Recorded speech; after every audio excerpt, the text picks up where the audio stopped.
Welcome to Hurrdat Sports Live. The Piano Man thing, all the freshmen during the team meetings have had to go up and sing a song, but there's no lyrics and there's no singing in the background, so it's just the instrumental, and I went up and smashed it, I'm not going to lie. Right now, I don't know about that. Maybe in the future. About Arch. The guy's going to be a damn weapon, and you got to understand this. In punting, special teams in general, every punt he hits isn't going to be a 55, 60 yard. He'll miss hit one. That's going to happen. And when it does, I'll take it. All right. But I'm telling you, when you look up at the end of the year with his body of work, you're going to go, holy cow, this guy's the real deal. Well, there's certain standards that Matt's, he's going to require and demand from us. And it's really the quality in which we play, how physical and fast, and that we know and do our jobs, right? That's not going to change with Coach Rhule. I mean, it doesn't matter who the coordinators here are or who I am. He's going to demand that. Good morning. Welcome into Hurrdat Sports Live, presented by Centris Federal Credit Union. That's DB. I'm Ravi Lulla here at Hurrdat Sports Bar and Grill. What's up, DB? How we doing? Oh, we're doing all right. How are you? I'm good, man. Yeah. Just ripping and running, man. I feel good. Just hanging in there? Yeah, got another morning in, so we're chilling, man. I'm trying to figure out like who I'm more bothered by. Okay. So that's a concerning way to start, but I'm listening. No, it's like I go through the listening to the open, and I always like how sometimes Shane doesn't really tell us, right? It kind of sets the tone for what it is that I hear. Mm-hmm. And I'm thinking to myself, am I more bothered by, how can I say this? It's about everybody has responsibilities. Like, what can I do better? Like, mm-hmm. how can I achieve what you want the desired outcome to be, right? Yeah. So I'm listening to this young man talk, and he's emotional. And so, in hearing him, I got a couple of decisions I can make. Mm-hmm. I can rock with it and be like, yeah, this guy's pretty far from home. He's happy to be there. He's never seen anything like this before. Like, this is crazy. The fanfare, the new country, being away from home. Here I am with a microphone in front of my face. Right? And people actually care what I have to say. That's going to elicit a response. You may either be like, oh, this is so hokey, or, this is the most Nebraska thing ever, or whatever, right? You hear the coaches talk.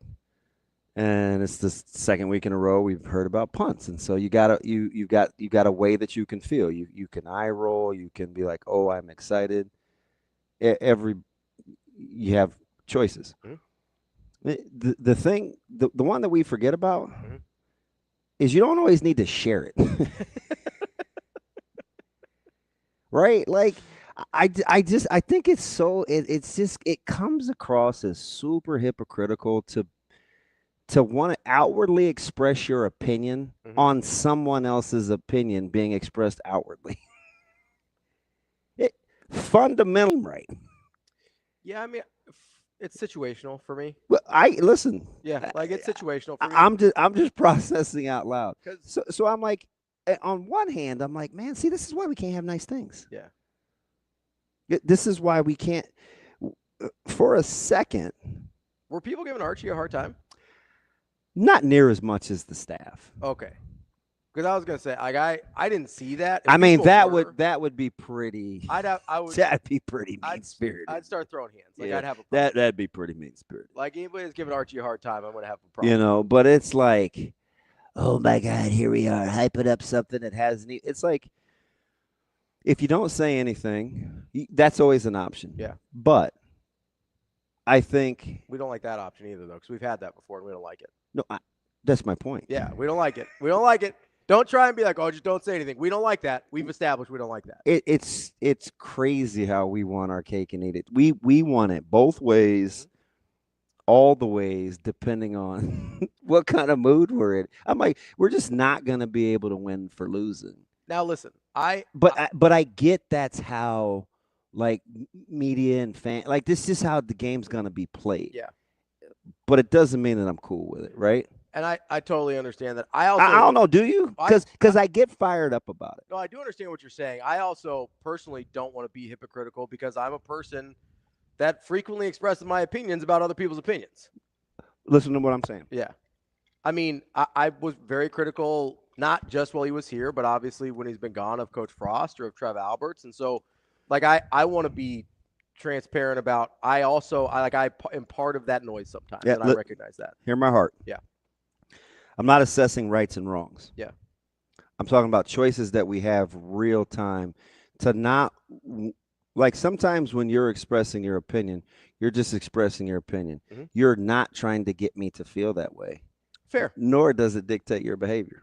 True. That's true. That's the difference? That's the difference. Okay. I can ride with that. Right? So it's like, okay, for instance, we're upset or we're bothered by the fact we're talking about, quote unquote, just a punter. Yet for 7 years, longer, but there's been a couple good punters in between. We're like, man, if we could only. Yeah. If we just. Yep.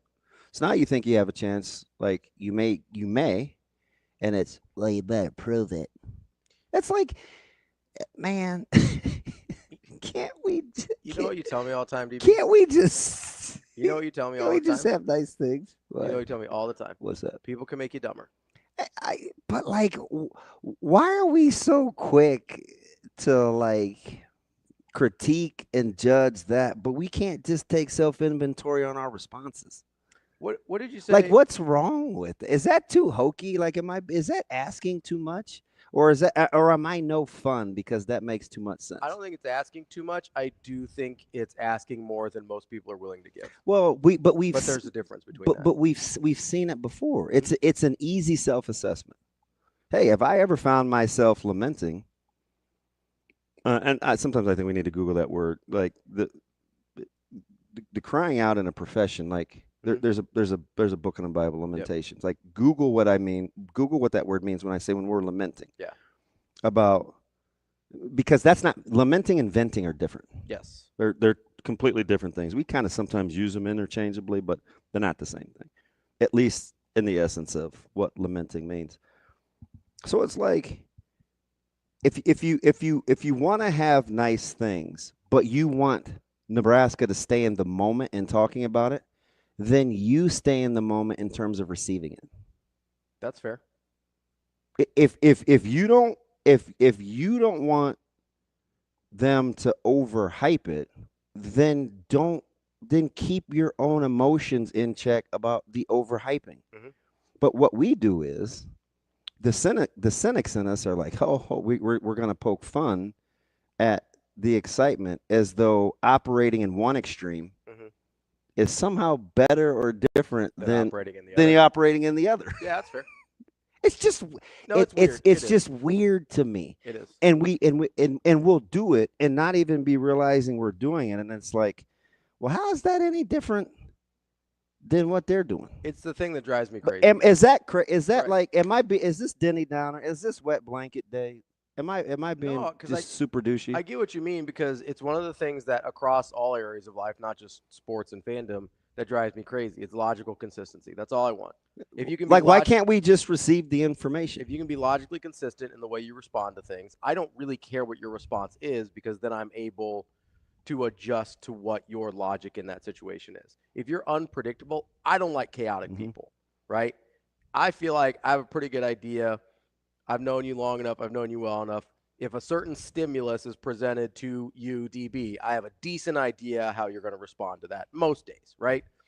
Feel like vice versa is the same way. You're like, I know Ravi really well. If something is put in front of his plate, I have a general idea how he's going to react most of the time. It's logical consistency. That's all I really ask from people. With fandom, it's very situational. It's super situational, right? Because if it's not good enough, then it's the biggest deal in the world. If it is good enough, then it's like, well, it's only punting. Right? So which is it? Is it the biggest deal in the world that we can't punt, or is it just putting because now we can? And it's right? Like, is it just holding? Like Coach Rhule talked about how great of holders we have now and the long snapping or whatever. And it's like, okay, but if Eckler says yesterday, we still got some ways to go on the long snapping, the sky is falling. But if he had praised them the way we have Archie Wilson, then it's like, well, it's just the long snapper, guys, relax. And here's the other thing. Like, I think it makes grabbing the podium and being a daily speaker sometimes with what comes with it. You can only really present the information as you see it as the orator, right? The giver of the information. At some point, you have to wash your hands of how it's received, because it's just not up to you. It's not. Yeah. It's just it's not. So, I mean, I understand that too, but it's like we come across as though we haven't seen other people that we kind of envy or would like to be like find themselves in similar situations that we've been beaten by, i.e., good punters, Iowa. Good kicker. See, Iowa is such low-hanging fruit. I almost don't want to use them. It's true, though. But it's 100% true. Like, all the things we're talking about are the things that Iowa has used to beat Nebraska more often than not over the last 10 years. It's doomed Nebraska. Yeah, over and over again. I'm talking, we struggled to snap a ball. Mm-hmm. We've struggled sometimes to kick a ball. We've struggled to directionally kick a ball. We've struggled to field balls. And we've seen it result in taking L's. Mm-hmm. Is there a certain way that special teams should be talked about over the last 15 years that would be cool with us as a fan base? Because you're always going to get the just win games. Mm-hmm. You're going to get the, oh, that'd be nice. You're going to get the, can we at least just wait and see? If I'm giving the information, should I consider all of those options? Or should I just present the information? You can. I don't think you have to. It's a rhetorical question. Like, do with it what you will. Mm-hmm.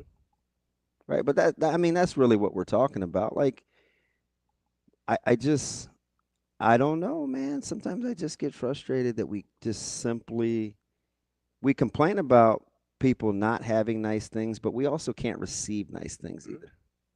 It's like people that can't take a compliment. We can't, we don't know how to receive nice things either. Yeah. So it's like, not like you not have it and know what to do with it. We don't know how to receive it either. Yeah. So I'm like, we're going to spend the next 2 days either making light of, eye rolling, or anticipation of just people disseminating information. And at no point will we hold ourselves accountable for what we say or how we feel about it. We'll just do with the information about what somebody else told us what we will, as if we're somehow different. I'm not gonna grade me. Yeah. And my response and what I say in my sphere of influence, the same as I am the information I just heard. Yeah. I don't know, man. That plane lands a little Sullivan-y to me. You know what I mean? Just on the Hudson. Yeah. I don't know. I'm open to hear thoughts on it, but that's how I feel. You know what I mean? Yeah, I mean, I think I find it frustrating, and it hasn't been with the special teams thing as much, although I definitely understand. I do hope they're good. They have been atrocious. Yeah. So why can't they breathe life into it? Right. Do I want them to, hey, I want to be encouraged, but you can only say this much? Like, do I really want to be that guy? Yeah, I don't want to police how encouraged I don't feel good about that. I don't either. I mean, I kind of I prefer to control how I take in the information. Yeah. I kind of take it to the team in general, right? Because we've seen this with either other position groups or the team in general. And Coach Rhule says, like, hey, this is a good team. Or Coach Snow yesterday says, hey, there's plenty of talent here, or whatever it is. And then people go, well, if there's plenty of talent, why haven't they won more? Or if this is prove it to me that it's a good team, whatever. Like, this is a guy that was hired at Nebraska because he has a history of turning bad teams into good teams. So theoretically, we have trusted the fact that he knows what it looks like, right? Knows what it looks like when it goes from bad to good and when he gets to a good team. So when he says, hey, this is a good team, I think that there's a certain level of track record and credibility that he's got that you can say, hey, this is a good team without before the fact that it gets to 8, 9, 10, whatever win number justifies that statement in your mind. I think where the problem comes in is we think about things a little bit too linearly sometimes. Because last year, he said he liked the team too, right? He said, hey, this is a good team. I like our team. That doesn't take into account that things can go wrong between, hey, this is a good team, and hey, this is how many wins we got, right? How many more wins do they got? Like, let's take special teams as we're talking about. How many more wins do they have last year if special teams just isn't a train wreck? I know. Right? Yeah. So if they're an 8-win team last year, because it's at least 2, right? If it's an 8-win team last year instead of a 6-win team last year, do we have a problem that he says it's a good team last year? No, probably not. No, you don't probably. Right? And then do we have a problem that he's saying it's a good team this year because we saw that he was right last year? No, probably not. Right? So we have a hard time taking in like nuance and context into things. Like, yeah, for the most part, I think last year was a good team. I think that was probably an 8-win team.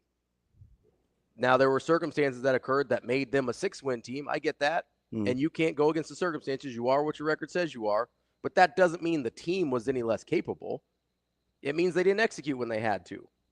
Right? Yeah. So we sit here and we go, oh, well, I can't trust that he said it's a good team because last year was a good team and they won 6 wins. It's like, well, no, last year was a good team and they happened to win 6 games despite the fact they were capable of more. Yeah. You know what I think it is? Listen, I think I'd rather put the onus on how I receive information on me.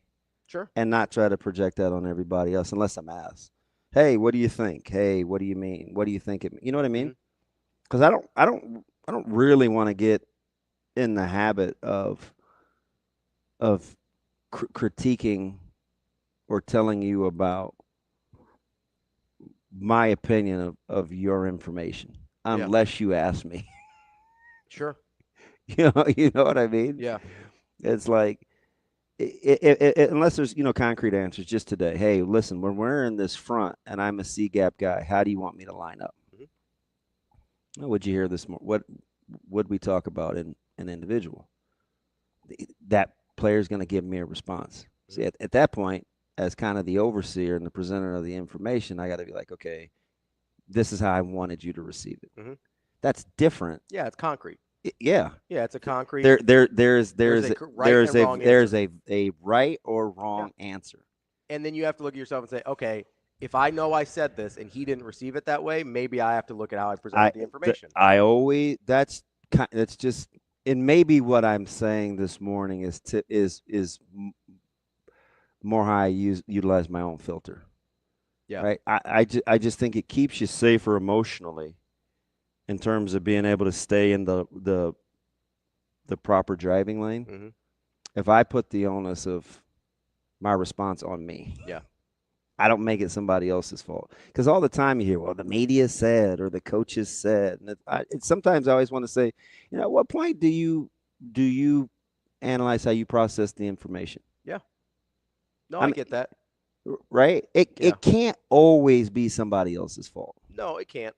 I do think at some point and I don't think Nebraska's coaches are in this realm at all, right? I think they give information in a way that is as useful as possible to us without telling us more than they want us to know or more than they want the general public to know. It's not a fan problem.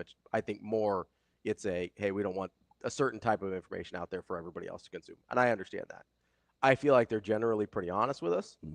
I feel like they generally are pretty forthcoming as much as they can be. Now, here's part of the problem is what's true today isn't always true tomorrow, right? Or as I like to say, just because it has been doesn't mean it always will be. Like he can say, hey, yeah, this guy is having a really good camp, and that guy could be having a really good camp up to that point. And then that guy could either maybe gets banged up a little bit, maybe is having trouble at home, maybe he is having trouble with classes or something. Like we forget that these are whole ass people here, right? That have rest of their lives that impact who they are on a football field and things like that. So maybe his girlfriend broke up with him. I don't know. Maybe his dog's sick. Like there's a lot of things that can happen where a guy that's having a good camp all of a sudden isn't having a good camp anymore. That doesn't mean it wasn't true when the coach said it. Oh, I thought you told me. Yeah. But you said. Well, he was. Yeah. It's like, I mean, I think there's I can work with that. there's been a lot of good examples of that over the course of the last 3 years, right? You can say, and I know the one that comes back to bite Coach Rhule all the time, at least with people that want to be snarky for no reason, is, oh, well, he said Jeff Sims was an NFL talent, whatever. And it's like, listen, I run into the same thing with people all the time with the Trevor Lawrence thing. Trevor Lawrence not being good doesn't mean he isn't talented, right? Jamarcus Russell not being good doesn't mean he wasn't talented, right? Like Jeff Sims is a talented guy. There's a reason Arizona State took him. There's a reason Georgia Tech took him. There's a reason Nebraska took him, right? Him not being good is a different conversation than him not being talented. You know, the interesting thing, too, about that is I think all of us, and I almost never use extremes, but I think all of us know somebody that is talented in something, and the output, the production's not there, doesn't match what we think about them. 100%. I think we all know people like that. I am one of those That people. would be a weird hill to die on, though. The Jeff Sims thing? Yeah. Oh, people bring it up all the time. Huh. Like any time I try and be like, hey, he's told us the truth. He's like this. They're like, well, he said Jeff Sims was an NFL guy. Yeah, you realize Kwame Brown was super talented. Yes. Okay. Yeah, 100%.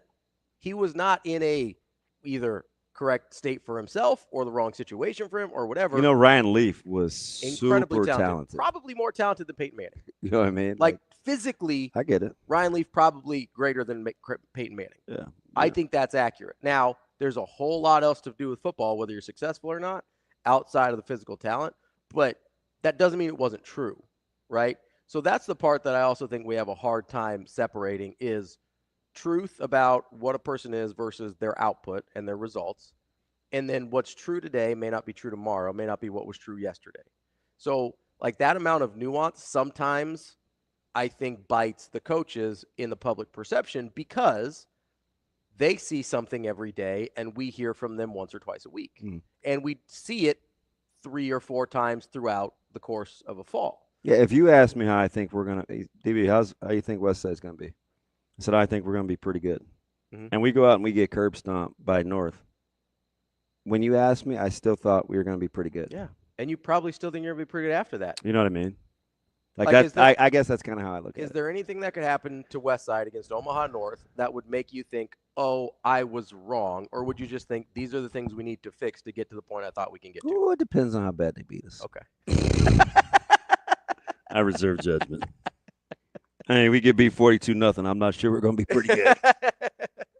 maybe Omaha North's pretty good. We don't know. What I mean? Maybe Omaha North's I may have to reconsider that. But I get the point, man.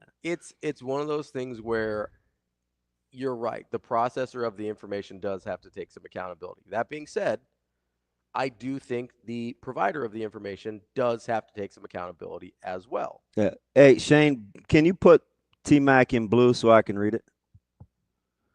So he says, Robbie, your last statement about outside factors is why win projections are always tough for me to listen to. But in that vein, T-Mac, I still think when people do that and they go through schedules, I used to be this dude, and I got on my own nerves, right? I was like, I'm just keeping it a buck. I don't like to talk about the schedules. Just play one game at a time. Yeah. Okay. Cool. That's fine. We understand that. It's a coach mentality, player mentality. We understand that. But I'll humor you. Yeah. I'll go through it, even though I know in my head, hey, momentum matters, psychological approach matters, injuries are going to happen. Yeah. On both sides, you don't know who's going to be healthy either way. But I'll play. Yeah. So I think even with win projections, you're just starting with a baseline of opinions. Yeah. It doesn't have to elicit a strong stance on, man, I'm just going to roll my eyes at it. Right? Because I'm telling you, I was that dude, right? I know. And then I started to hear how it sounded. People would say, hey, I know you don't want to talk schedules, or I know you don't. And I'm like, man, do I really come across like that? Yep. I'm like, shoot, but that's a lot of fun for me to talk to. You know what I mean? So, yeah. Like sometimes you kind of I have to evaluate my response. Sure. And I think you can, as how, you know what I mean, And I in think you terms can- of how I'm receiving it. and I think you can create the context too of like, hey, like we all understand momentum's a thing, injuries are a thing, like the way the season plays out is a thing, but we can still talk about the schedule, understanding. Can I tell you that I think You know. Makai Nelson is the best natural runner without you telling me that I think he's Doug DeBose? Yeah. Yeah, okay. I can also tell you that when I go to open practice, I go, Makai Nelson's the best runner of the running backs. That's not telling you that Emmett Johnson sucks. Oh, by the way, You know what I mean? Yeah. So, and I know I have yet to really like talk to him, so I'm not doing this to like validate you. Mhm. But did you hear the random reference of a guy that was brought up that you asked me about? Oh, Dylan Rogers. Yeah. Yeah. If there's ever, you talk about an OT, as the kids would say. Hey, OT. How you get a Dylan Rogers reference? I don't know. I was pretty happy about it though. And I'm childish, so you know what I did? Oh God, here we go. You're like, Ravi's not going to let me hear the end of it. Can't wait to hear this, because what he's gonna say is, "Man, I asked you about that guy, and you didn't even want to respond to me." It's like, because I missed the question, but that was a great find during that open workout. Yeah, that was a guy that, and I understand again context. Now, I'm not saying he's going to be Pepper Johnson or Teddy Yeah. Bruschi, but I understand. Like I saw one practice, right? So you know what's funny along these lines is we want to ask about individual players, and then when coaches, that's why the reason because we can't handle the information is really why they most don't enjoy talking about it. And trust me, it's not because they don't trust their own eval. No, it's because they don't want to single a guy out and have us not be able to handle the information. Yeah, it's not like well, That's why they ask. If I say this, and I'm, he doesn't do this, then man, they're gonna look at me. That's not why they don't say it. That's why people ask about one guy and they'll mention four, or they'll ask about one guy and they'll mention an entire position group, or they'll ask about one guy and then they'll divert the answer totally somewhere else. Right? And I understand that. I do. I also understand that, like, it's a lot of times when they do mention a player by name, it's for their sake, not for ours. A lot of times. Right. I kind of thought that was a lot of the Archie thing. It was like last week, pumping him up a little bit. Yeah. I mean, because there's so much he doesn't know. Sure, yeah. And it's his team, like, they love that dude. So this might be a very dumb question, but I think of like Darren Erstad, right? Who walks in as great baseball player, walks in. You're talking about when he came to us? Yeah, walks in as a senior, is like, hey, I'm going to be punter for a national champion. Don't worry about it, right? And it probably wasn't as simple as that, but people make it sound a lot like that sometimes. Yeah. And so I sit here and I wonder, I'm sure coming from, small town Nebraska or small town South Dakota, like he's got a South Dakota, North Dakota. I think he's South. That's what I thought. So I'm sure he's got a better familiarity with the game of football than Archie Wilson does. But there is a part of me that wonders, and this is probably very dumb. Like, yes, I want my punter to understand what's going on with the game of football. I also feel like 90% of the time he can do his job without a great understanding about what's happening around him. Mm-hmm. Is that accurate? Yeah. Like, it seems like most of the time, unless something goes wrong or they want him to do something extra, like a fake or something else, right? Archie Wilson could probably do his job really well 90% of the time and not really know what's going on in the game, right? They're like, hey, I need you to kick it there. Don't let that guy catch it. Put it out of bounds at the 2-yard line. Got it, coach. Like, doesn't need a whole lot more than that. I'm just pulling up, because you wanted to use Iowa. I'm just pulling up Tory Taylor's. Tim says Erstad's North Dakota. My bad. Is he North? I don't know if Tim's right or not, but that's what he's saying. Is he North Dakota? He's one of the Dakotas. He's a good old Midwestern boy. I'll look it up while you're looking up Tory Taylor. Okay, so we thought Tory Taylor was pretty good, right? Yes, understatement. Okay, North Dakota. Drafted, right? Yeah, really, really good. Maybe like the best college punter I've ever seen in my life. Tory Taylor, according to this, had kicks blocked his first year. Hmm? Do you think Iowa still thought he was going to be pretty good? Yeah. Okay. Because I just say that to say, which is weird. Wow, a couple kicks blocked. Which is weird because it doesn't mean that my guy, wow, I can see his face. Coach Woods doesn't mean LeVar was wrong about him. Sometimes it takes a minute. Just took him a second. Yeah. So I think I'm shocked at that. I was going out on a limb too. I'm glad he did struggle a little. Glad he helped you out. But when people talked about, and maybe it's because he had to prove, we waited till he proved it, like as a fan base, and so that's what we're upset about. But Taylor was a weapon, and I'm not saying. Listen, again, now I have to couch it because I'm worried about how it's going to be received. I'm not saying Arch is going to be Taylor. What I'm saying is the fluidity, the fluidness of the eval in the moment can't be disrupted by hiccups, right? Because I think coaches most times have done this enough to trust their own evaluations, but you still have to let it play out, which is why I think Eck came back and got it with the not everything's going to be a 55, 60-yard kick. He's like, he's going to have some struggles this year. And, so, and the second part when he tagged it, I thought that was certainly for Arch, right? Because he's in the room waiting, right? So I think I took it as, and again, this could be the good piece of cheese. I'm willing to entertain it. But if I'm sitting in the same room as somebody that I know is going through an acclimation period and is very emotional, maybe even like, I don't know, do you guys really want me? Like, who knows what Arch is thinking before he takes the podium, right? Because that's a lot for a first-year guy. Most times they don't even put those guys up until you play. Yeah. So I was shocked, right? But I think part of it is intentional.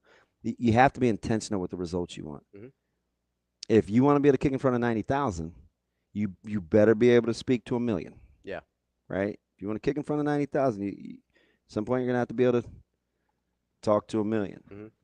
Now, if he's not good at it, that's something else. Then we start getting into my Taylor Martinez thoughts. Like, don't put him out there. Yeah, shut him down. But he seems like a pretty charismatic guy. Arch? Yeah. Yeah. Like, he seems like a guy that in general is comfortable, like holding court. So when he's talking, I think he was doing two things. He's allowing the opportunity to be said out loud. Hey, it might not get off the kind of start you want, but hey, I'm encouraging you with these words. By the end of the year, you're gonna be pretty good. Yeah, could be a weapon. And then it's like, wow, he said weapon. It's like, maybe that wasn't for us. Maybe listen. Maybe it wasn't for us. Even if it was, though, like, I don't know. I also think we need the strong opinions that are listed. I'm like, man, how long? We'd be the type of people that hold him against him the minute he shanked one. He'd be like, right. Oh, they told. Oh, there's the weapon. And I'm like, oh man, you guys like. Here's the thing, right? A knife is a weapon. A nuke is also a weapon. They are not the same degree of weapon, right? Like, context also still matters here. Wow. Right? Like. Don't matter to me. What up, Shador? Like, listen, you're a big Gladiator fan, right? 100%. What's that little thing that Commodus shanks Maximus with at the end, right? That's not a big weapon. That's just a little guy, right? That did a lot of damage, though. He said, "You would fight me." Oh, you think I'm afraid? I think you've been afraid your whole life. But like, that's just a little weapon, right? He goes out there with a sword, can't do anything with it. What kills Maximus is the little weapon, right? Like, could be relative to how piss poor we've been up until this point. Like, also when you're see, this is the part that was. This is really the catalyst. Like, if you want me to really keep it a buck, there were times we would trot out there for special teams, and as a fan base and me up in the booth, please let this snap get there. Yeah, I'm just catch it.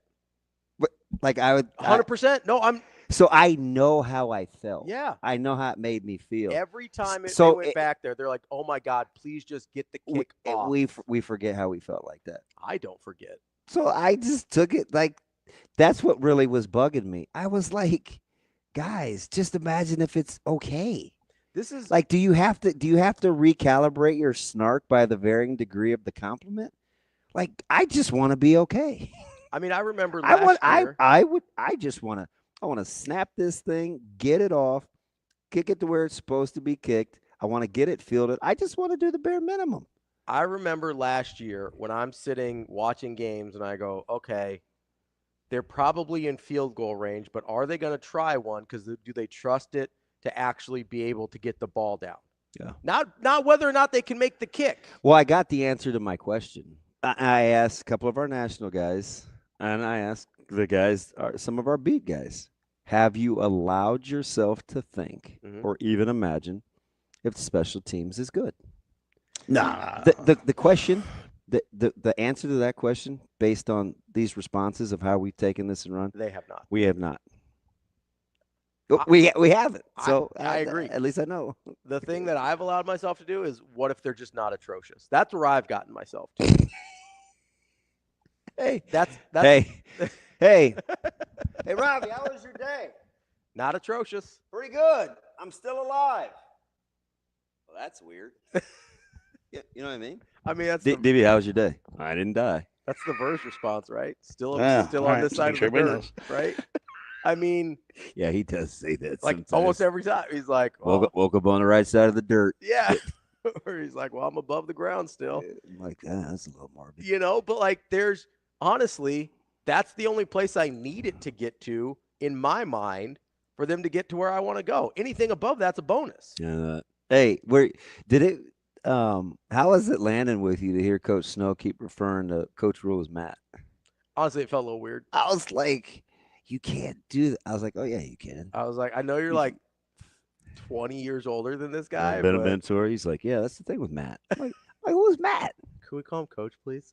Who's Matt? He caught himself a couple times, though. I know. He did. He go, Matt, Coach Rhule. Yeah.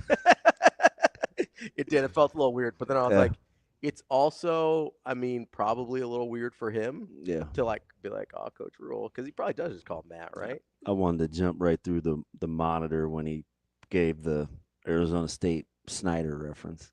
I'm like, oh, you don't say. You put that defense together, did you?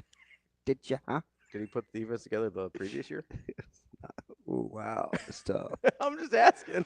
I still see Clinton going like 70 down the sidelines. I mean, if we're going to keep receipts, let's keep all of them, you know? Man. Who backflipped in that one and got us in trouble? Was it Lance Brown? Somebody backflipped in that game the year before, and I was like, poop. No wonder these guys are running through our warm-ups the next year. Yeah. Oh, they kicked our teeth in. I mean, you know, I think they felt a certain way about it. Yeah. Yeah, I remember. Coming up on the show today, we've got our Wednesday regulars, Brian Christopherson, Husker 24/7 at 8, Andy Kendeigh from KETV at 8:30. It's a Mitch Sherman week. We've got Mitch Sherman from The Athletic at 9, and then we will wrap up the show with Ryan Abraham of USCFootball.com to preview the Trojans. That's DB. I'm Ravi Lulla. We will be back with more Hurrdat Sports Live.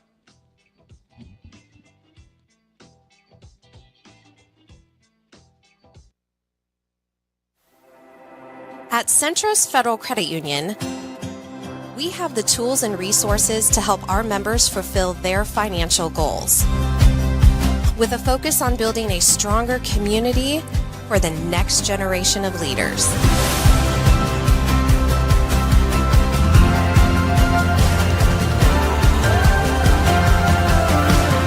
Centros Federal Credit Union. We are where you are.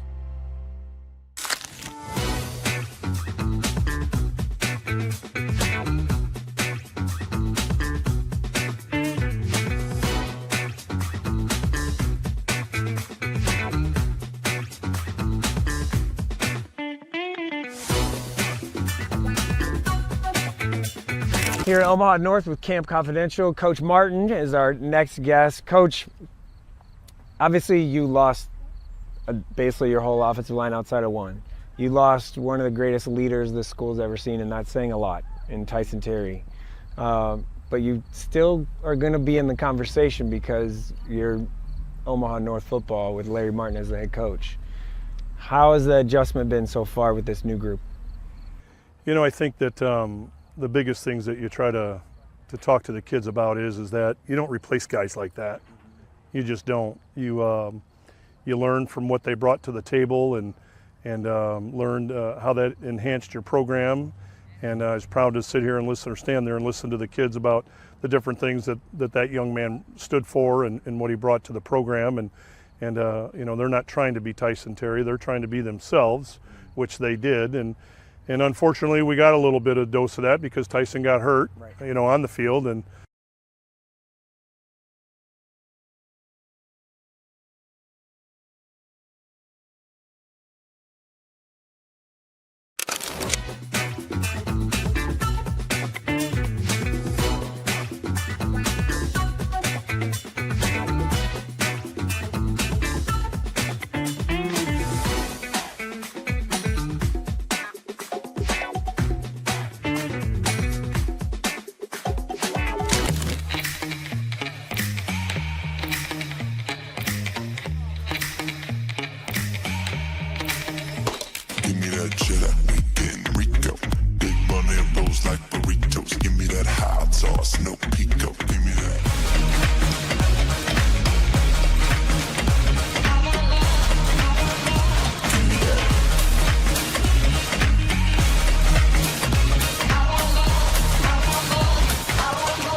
You're listening to Hurrdat Sports Live.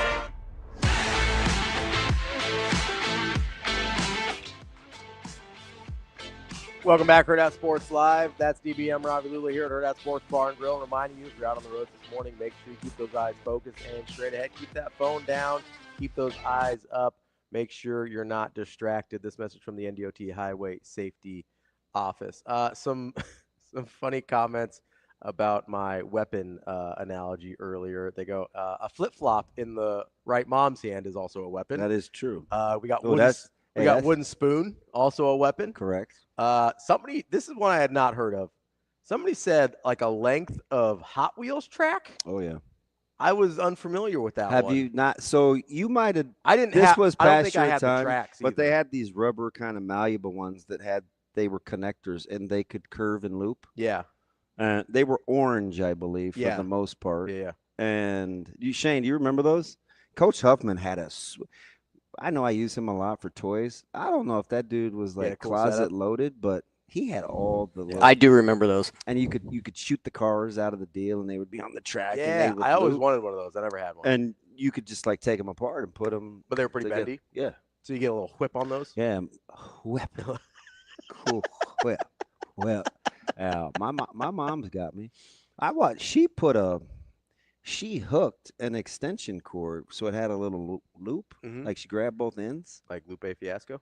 Yeah, my dude.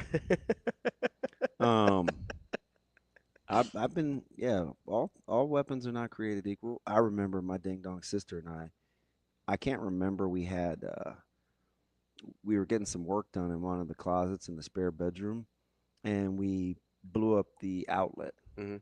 jacking around with the extension cord. It had the big black Oh yeah, on it. And my mom came in there. probably not real excited. No, and it was weird too because that wasn't really her style. Mhm. But I always I would kind of closeted in my head. I would make fun of how she would try to talk and whip at the same time. You better not talk. Like, Blah, blah, blah. with each breath you try to take, you get weaker and weaker. You cannot do two things at once. Knock yourself out, mama. You know, I don't know why that's registered, but That is it's funny, just though. funny. Yeah. You know, my dad would try to spank me, and my mom would be like, just cry. He'll stop soon. And I was like, nope, not doing it. Plus, he was a handcupper, so Yeah. he didn't know what he was doing. I mean, you can't, this is not going to hurt if you're a cupper. When you have the loose, limp wrists like my mom, those hurt Well, because you're yeah. getting like, You got the whip. yeah, you're covering more surface area. He was a cupper. So it sounded worse, but it wasn't. It's like when you clap with the cupped hands, you know. Yeah, I don't have to worry about it now, so I can tell all the secrets. Tell all the secrets. Not a good spanker. Listen, I guess it's better than the alternative. I don't know. I don't. Mm-hmm. I used to think my sister and I, we would joke as we kind of got in high school. We used to act like my mom could flip her slipper and like Yeah. just catch it, you know, because she would be so smooth with it. And that was back Like when, you a know, little, look a little messy out there. we just, would, like, they would flipping wear it. the house shoes that like had the, Yeah, you know, the bottoms were not not real solid. yeah, they weren't real rigid. So Yeah. it had some bend to it. Yeah, Like, gotta get that little snap action. I used to be like, yeah, we're good. We're good. You sound like you got in trouble a lot. I mean, you know. You know. That's why I love you. Shout out to Wyatt. He said he was in the hospital for a couple days. Wyatt, I'm glad you're back. I hope And you're everybody's okay. welcoming him back. Like, what happened? I don't know. Maybe you might have to text him. I don't have his number. Okay. Hopefully it wasn't from bad food storage. Hopefully not. He catch something bad from one of his eggs. He seems like he's alive and well now, though. Yeah. All right. He said, What? "Why? I don't know why you gotta make that analogy." Who? What? Yeah, he Because goes, he's nuts. he goes, "I got the rubber Hot Wheels racetracks." This is him saying this, not me. Felt like a damn bamboo stick. How would he know? I think after you get that maybe once or twice, wouldn't you just throw it away? Wouldn't you just get rid of it? The track? No. Give it to your buddy down the street. Go, 'Cause we yeah, used to- I'm we used good to- on this. We used to collect cars, so no. I used to have a sweet Hot Wheels collection. Kobe, I'm kind of doing a show here. I can't read all of his comments at the same time, bud. So that's why I asked. Okay.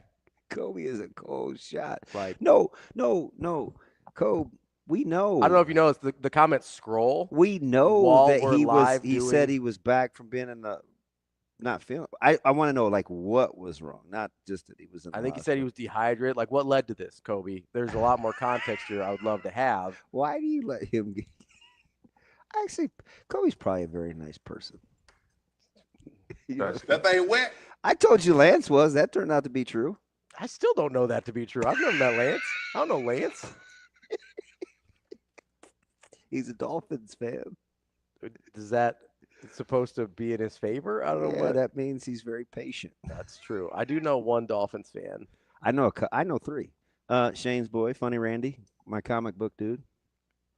He's a huge Dolphins fan. Mike Boker, the guy that told me I'm unfamiliar with Funny Randy. nice show prep. He's a Dolphins fan. Shout out Millard West as he's got those guys back in school. And Heath. Oh, he's a Edwards? Dolphins fan? I met him. How? So team Oklahoma Tyler recruited his son to come over to our team Yeah. from Council Bluffs. And I saw him at a practice at Buffett. We were practicing at the middle school. Owen was like in the 7th or 8th grade, and Caleb. And so Heath and Terry were across the gym. Mhm. This dude had on a Miami Dolphins jersey as a grown-up. There we go. So You remember who it was? random. Give me a rusher. It was I was going to give you a receiver. nope. Rondé Gadsden. Nope. And so OJ McDuffie. he knows why I came over, but he doesn't really know what I was thinking. Chris so Chambers. hopefully he's at work. Like, I go in my head. Mhm. I swear to goodness, I'm like, man, how good's this dude's son gonna have to be where I'm not gonna give him a hard time about being a grown up in a jersey? That's exactly what I thought. Then I schlepped my way across the gym, and I was like, "Oh, hey, nice to meet you guys." What's going on, bud? Big Dolphins fan? That's what I said. And to this day, as you could tell, we're boys. Yeah, it wasn't Jason Taylor, was it? That's I probably not random enough. No. I'm trying to think of who else was This dude, he collects them too. was a rusher on that team. So I know the one Dolphins fan I know. I think you know him too. I think you went to high school with him. Who? My guy DT, Dennis Taylor. Oh yeah. Yeah, he's big Dolphin, big Miami everything fan. Heat, Dolphins, whole thing. Yeah. Yeah. He was my boss for like 6 years. Did I tell you how smart that dude was in high school? Oh, I worked for him. I know how smart he is. Speaking of which, I love that dude. One of my favorite bosses. Love Venmo DT. fraud protection guy. Yes. Yeah. This was You're rocking with Mateer? 100%. Yeah. That he's 100% telling the truth. I guarantee you he's telling the truth. Okay. Give me. I love that guy as an actor. Who's the guy that played the Punisher? Oh, is I it don't know. Bernthal? Is it John Yeah, Bernthal? yeah, John Bernthal. I love him. Yeah. Quietly. He's super intense. He even made The Accountant too decent. Yeah. Certainly not as good as The Accountant, but He plays Ben Affleck's brother in that one. yeah. Yeah. And they didn't meet till the end when they're about to off your boy at the house. That's a good movie. The first one? Oh yeah. Yeah, I haven't seen it. Big Ben Affleck is a weirdo guy. Yeah. I don't. So I'm scrolling. So I only Venmo a handful of people. Yeah. The strangest label I have, I gave to my man Iowa JD, my buddy JD Hallberg, and I said beef pickup. Yeah. It was not a beef pickup. That's because you're an adult. I email my barber I Venmo. Mm-hmm. Sometimes I put a pizza slice. Sometimes I put a fire hydrant. Yeah. If it makes me use words, this time I said being a special person. I do make up things. Yes. I'm telling you, I told Austin about this because I found out about it live on air yesterday because I was a little preoccupied the day before. Yeah. But I was telling Austin, like, I cannot tell you. Kobe does love extremes. I- Zero chance, huh, Kobe? Zero? Kobe, I'm telling you, I literally did this for a living. Zero chance, Kobe? Not even a sliver? The amount of dumb stuff, I would guarantee you he's telling the truth because he was buying probably beer or weed. Because he was 18 when it happened. Oh. He was buying either beer or weed while they were watching probably the USC UCLA game. And he's at Cal. He's in California, right? Yeah. So legal to buy the weed, but Wait, probably where was he at the time? he might have been in Washington. Yeah. I think he was in college. Yeah. I think he was a freshman in college. So he's in Washington, which I believe it's legal there also in 2022. But you can blow trees in Washington? you might have to be 21 though. Why is it always got to be beer and weed? Why can't it be like school supplies Because I'm telling you, as some Hey, he's 18 going to Walmart to get his 3-ring binder. yeah, Hey, his pencils? can I go get my Lego pad number 2 leads? Can I tell you how many times? You think he had the big long rubber eraser that you could only use like twice before it broke? Or maybe the ones that put on the top of the pencils? I mean, I can tell you, Those suck. like, for whatever reason, like 18 to 20-year-old dudes think they're hilarious on Yeah. Venmo, and they put things in there. I can't tell you how many times somebody has been like, for sexual favors or something more explicit. And guess what? It was never for prostitution. Ever. It just wasn't. Right? So, like, Hey, what voice is that? I'm curious because when you go condescending, but it's kind of in the natural, I don't know. you just roll It right just into happens. it. I was like, God, that dude can be such a Richard head. Like, Seamlessly. I- It wasn't. Why does it go again? it wasn't. Like, you know how many times I've had to email someone because they were like, for Osama bin Laden's birthday party. And guess what? It wasn't Osama bin Laden's Hey. birthday party. Heath ain't buying it. I'm telling you. Heath, how would that sound if you said what you typed? If you get the dots, Sure, Ravi. I know. Heath. Yeah, I know. I know exactly how that sounds. Sure, Ravi. Heath, let's take some screenshots of your Venmos from like 8 years ago and see what it looks like. I knew you in high school. Let's try this. Uh-oh. Uh-oh. Let's give it a go. Let's see what happens. I'm telling you, I probably monitored 10,000 Venmo transactions in my fraud monitoring career. Yeah. That wasn't for sports gambling. So is he as guilty if he's giving somebody else the money? I mean, yes. I mean, if he gambled on it, yes. But if he's giving it to his boy, maybe his boy used it. Still gambling. What do you think? He's like Shohei Ohtani, just like covering somebody else's debts or what? Hey, I don't want to get in trouble, but I'm going to need you to put this in for me. I don't want to put this in trouble, so I'm going to Venmo you publicly sports gambling. No, he's a dumbass 18-year-old buying beer because you think they were blowing trees and drinking? Yes, I do. Natty Lights while they're watching USC UCLA. I 100% think that's what happened. Hey Tim, I'm gonna need you to pick up a 12-pack and a couple of bowls. We good? Yeah, just hit me up. I don't have it on me. All right, check Venmo here in a minute. Cool. Yeah, and then they're probably like, ha, sports gambling, dumbass. I guarantee you. I don't know, man. I would. Maybe not 100%, like 98% certainty. In my best Heath voice, sure, Ravi. You don't know Heath like that.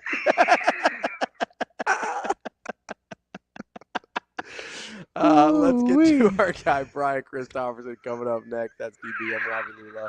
I know. I'm moving on. We're moving on. It's Hurrdat Sports Live. You can't say that, Heath.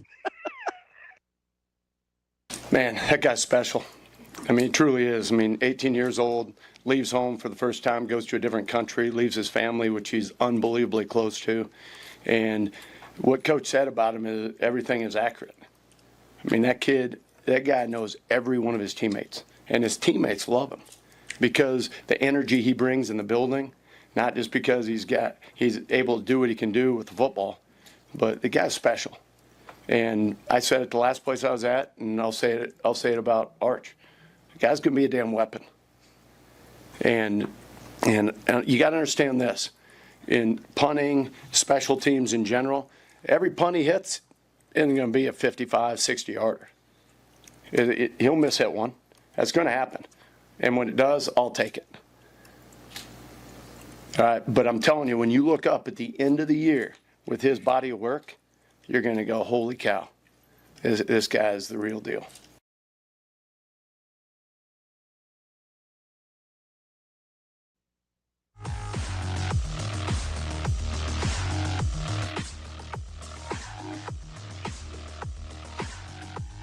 You're listening to Hurrdat Sports Live. Here is Husker 24/7 senior writer, Brian Christopherson. Yeah, you got guys walking into Ace Hardware without their shirts on. Brian Christopherson. We got a pretty good sewing circle in this state. Brian Christopherson. To me, it's like crunch time, baby. Here is Brian Christopherson.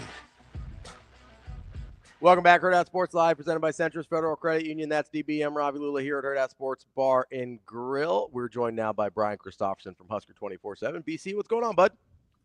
I'm doing well. How are you guys? Just hanging in there. I feel like I haven't talked to you in a while. Is that true or false? It's false, but I haven't been on the video in like 3 to 4 weeks. Oh, that's so right. We don't have that. We can't make. You had to pull over during the rain. That's right. We can't. We haven't been able to make proper eye contact. So this is better for sure. I don't get to see you as much during those open periods because I'm trying not to miss work, but I'm not gonna kid you. I'm tempted to ask if I can go down on Monday, but Ravi hasn't given me his blessing yet. I mean, you're asking me live right now for the first time, so how could I possibly give you your blessing? You're kind of a prick. I think you'd still say no. And I think you'd go anyway. I think Friday's helmets only and Saturday's like Fort Knoxie, so yeah, give me some pads. Monday might not only be my chance. Let's do some pads. Get shelled up. BC, how did you decide? Did you flip a coin? Did you say, hey, I'm gonna go where everybody else is? Did you say I want to be different? How did 247 Sports discern what they were going to go watch? Did you wait for Brunsey to tell you? No, Bruns doesn't order me around. Get that out of your head. Bruns isn't my dad. You see his little furrowed brow. No. Bruns considers me the Ang Lee of shooting. That was a director's reference of shooting practice footage with an iPhone. With Everybody else has like more higher tech stuff, and I have my little phone. It's kind of embarrassing, but it's not always about size. I can get a lot out of that thing, and so my job is to shoot video with my little iPhone. So I just bounce around, and yesterday was awesome because you had some great running backs trying to pick up Vincent Shavers coming in at 100 miles per hour. I was watching that. Yeah, he's a frightening individual, isn't he? Yeah. I was kind of around Terry Braden's crew, I guess. Some of the line stuff. So that's probably what I saw up close the most. And then I had to like zoom in at like times 5.5 to 6 to get across the field with my little iPhone for all the other stuff. Just speaking about size down where you were, does Williams and Renari look like a guy that you could get 280 out of? Is that not the leanest 270 I've ever seen in my life? It's like, but he is like 6'13" though, man. That dude is tall. You could put another 20 pounds on his thighs. Like you start to see how some of these guys have stretched. It's weird how they carry their weight, isn't it? Yeah, well, he's got a freak frame. I mean, it's like that. Well, Deshaun McCullough, when he first came up, like a month or two after he got here, he's like, yeah, that guy, like, it's ridiculous, like how he looks. So, I mean, even guys that are in the top shape of their lives kind of look over at him and they're like, yeah, that's different. It's just going to be exciting to see just how they can develop that throughout this year and what his role can be and what he can carve out and gain some confidence with it, make some plays in some games, and then you can keep stacking on that confidence and stacking on that body too, like you're saying, with that weight. And I think in a year or so, then it can really take off. Not that I'm not expecting things from him this year. I'm just saying I'm going into the season like let's just look for a nice build on that. Ravi was having a discussion about, well, for weeks now, I feel like, even though it's probably only been 3 days, but Keona Davis, his frame, Riley Van Poppel's frame and weight versus, like, let's say Ty Robinson's, and is Nebraska undersized? Now, we've been having these conversations like all off season just because people are now that it's season time. Is Nebraska going to stop the run? Isn't it crazy how, or do you think about, with all the talk that there's been about Kristen and Corey Campbell and his group, how it's almost impossible now to guess weights when you look at these guys, right? You're RVP and you think 295, 300, and you're like, how? Yeah. Or where? Or that's a good-looking three. Like, whatever it is that you think about hearing the number, the way that it's distributed look at Malcolm Hartzog, right? Right. You're like, really? Wow. You start to get an appreciation for the tandem in which nutrition and strength and conditioning starts to work together. It's working well when you can go to like the first spring practice, look out on the field, and you can know immediately that's different than I saw like 12 months previous. Like your brain can go back like actually 12 months with body types, and it's that big of a difference with guys. Yeah, but like how was Mekhi Nelson 202? Up 16, 17 pounds still and moving better than he was at 180. And I would never guess Mekhi Nelson is 202 just looking at him. But that's you got to No, I thought the same thing you did, BC, and he was quick to challenge me. No, I believe you. I'm just saying that you're right though with the body weights. It's not easy right now to, like, if you had to play a game, they should have a game show if you can get within 7 to 8 pounds on certain guys and see how people do. Maybe make it 4 to 5 pounds, make it a little tougher. But Kristen and Corey Campbell, I know is widely respected by the team, but Kristen, you can't give her enough credit, I think, for the job she does with nutrition and how much the players adore her and just like how she helps them. I mean, Vincent Shavers is a prime example of that. Like he came in, put on like 20 pounds in the first couple of months, and not a bad 20. those guys enjoy it too. That it becomes a process that they like cooking and all that stuff that they get taught, and it's awesome. I mean, we haven't seen him because he's injured. How about Dawson Merritt? Oh yeah, he looks good. I mean, Malcolm Simpson put on 30 pounds since he got here. Like, there's a lot of guys that kind of fall in that category. I mean, Dawson Merritt kind of looked like Shane in the spring, and I get it. He was coming off the shoulder injury, and I was like, yeah, he got a long way to go. And all of a sudden, there's like these 20 pounds of most. Because the hard part about it, B, is as a player, you hear a number, and you figure, I know how I feel good. You think it means a certain thing, and you're resistant. Yeah.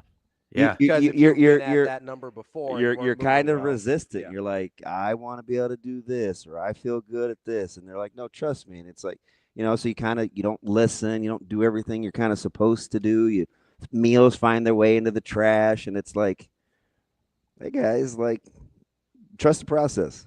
Yeah, then they see what the GPS is showing with their miles per hour. It's tracking higher, and it's like, all right, we'll go with this. So yeah, I do think that it's a good looking team. It's the best looking squad. Just when you're shooting your little iPhone videos or whatever you're doing, that Matt Rhule has had, and now it's about those little things and doing them at a high level consistently. Just that drum beat where you do it every play, there's a certain standard. And if they apply that, they're going to win a couple more games this year. BC, it's funny you brought up Williams and Winari because obviously, I mean, I think I'm higher on the defensive line than just about anybody's been. I don't think that's an exaggeration. But that's a guy. Nor the 100th time you've said it.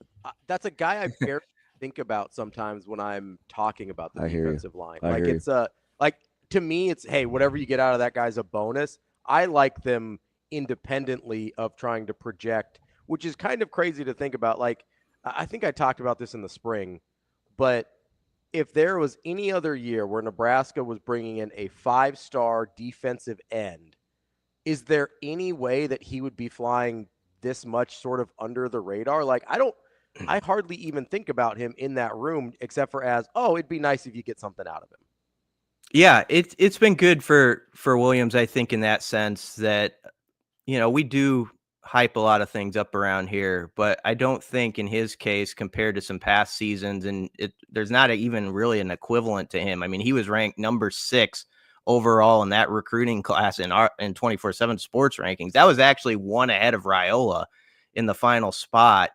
And I do think I'll give fans and media credit on that one. There's sort of been a let him grow behind the scenes deal with him. There's a curiosity for sure about what he's going to be, but I don't think the hype has been too much with him because maybe that's because we've put the lens more on. I've called him kind of the core 4, with Riley, Van Poppel, Lenhart, Judy, and Keona, and sort of what they're going to be. Can they answer the bell? And so I think that conversation maybe has taken some weight off of other people. So maybe that's good in a way.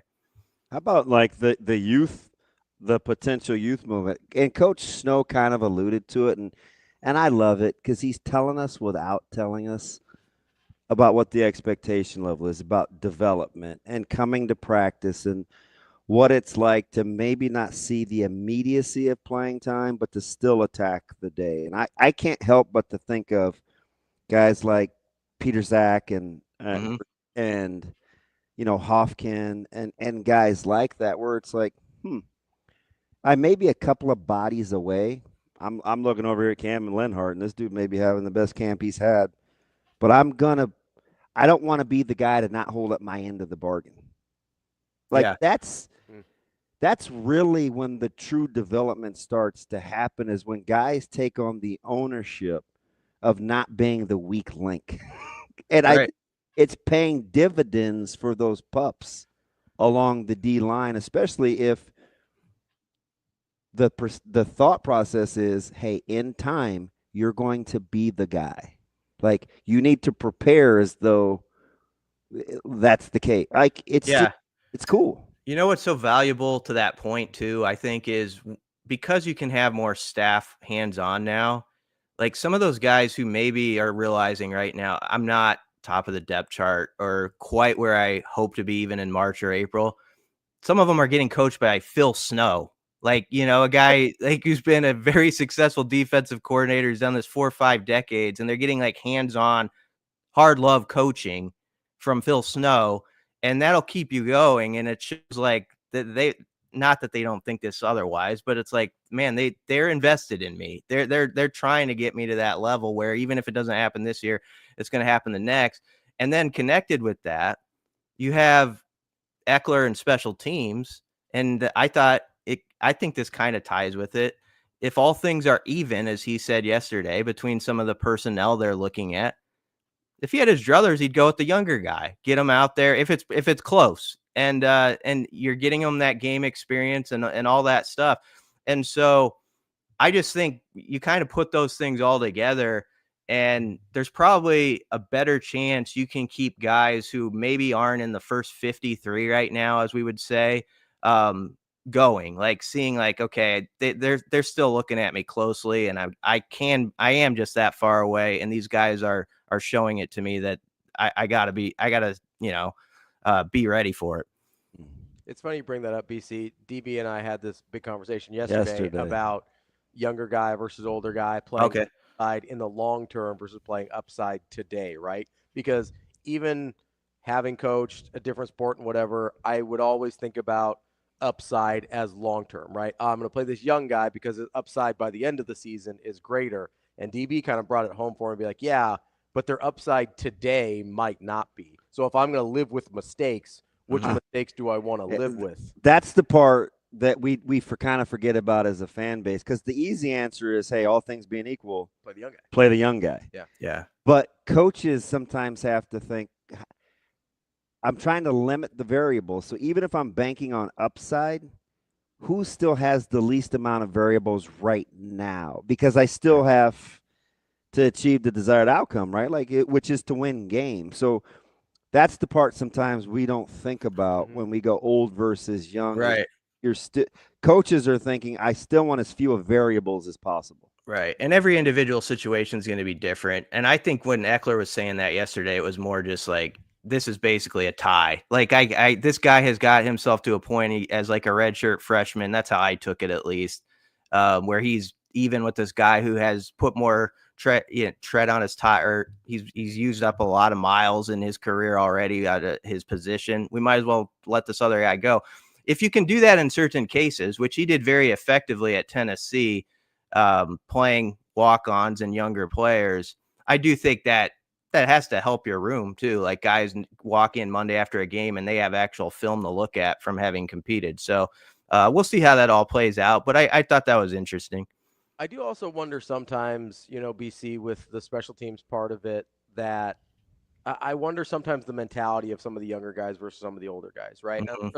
Team culture thing and whatever. But if you haven't gotten onto the field at your specific position yet, like maybe you're a little bit more excited to get onto the field as a special teams guy, and hopefully you don't have that disparity in sort of buy-in or commitment or whatever. But I do think there's somewhat natural where it's like, hey, if I'm working in the 2 deep, right? So I'm seeing the field at my position, like maybe I'm less enthusiastic or less focused on special teams than I am if I'm a redshirt freshman. I know, hey, if I'm going to make an impact on this team, it's going to be on special teams. Yeah, that's a good point. That's your one thing to make a difference, and you're going to put a lot of juice behind it. I also just think, I love when Eckler said yesterday, put it on me. Just like if something, there's a mistake, right? X stinks, that sort of thing where guys are going to want to play so hard for him and not have that failure.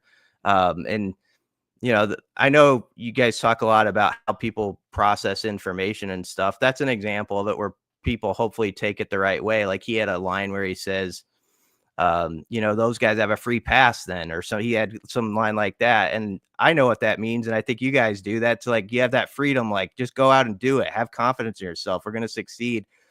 So hopefully people understand what's said in a quote like that. But, I thought that was a great thing. And I just think there's such an eagerness for people to be in that room right now and want to be a part of those units. You know what's interesting? I'm listening to this.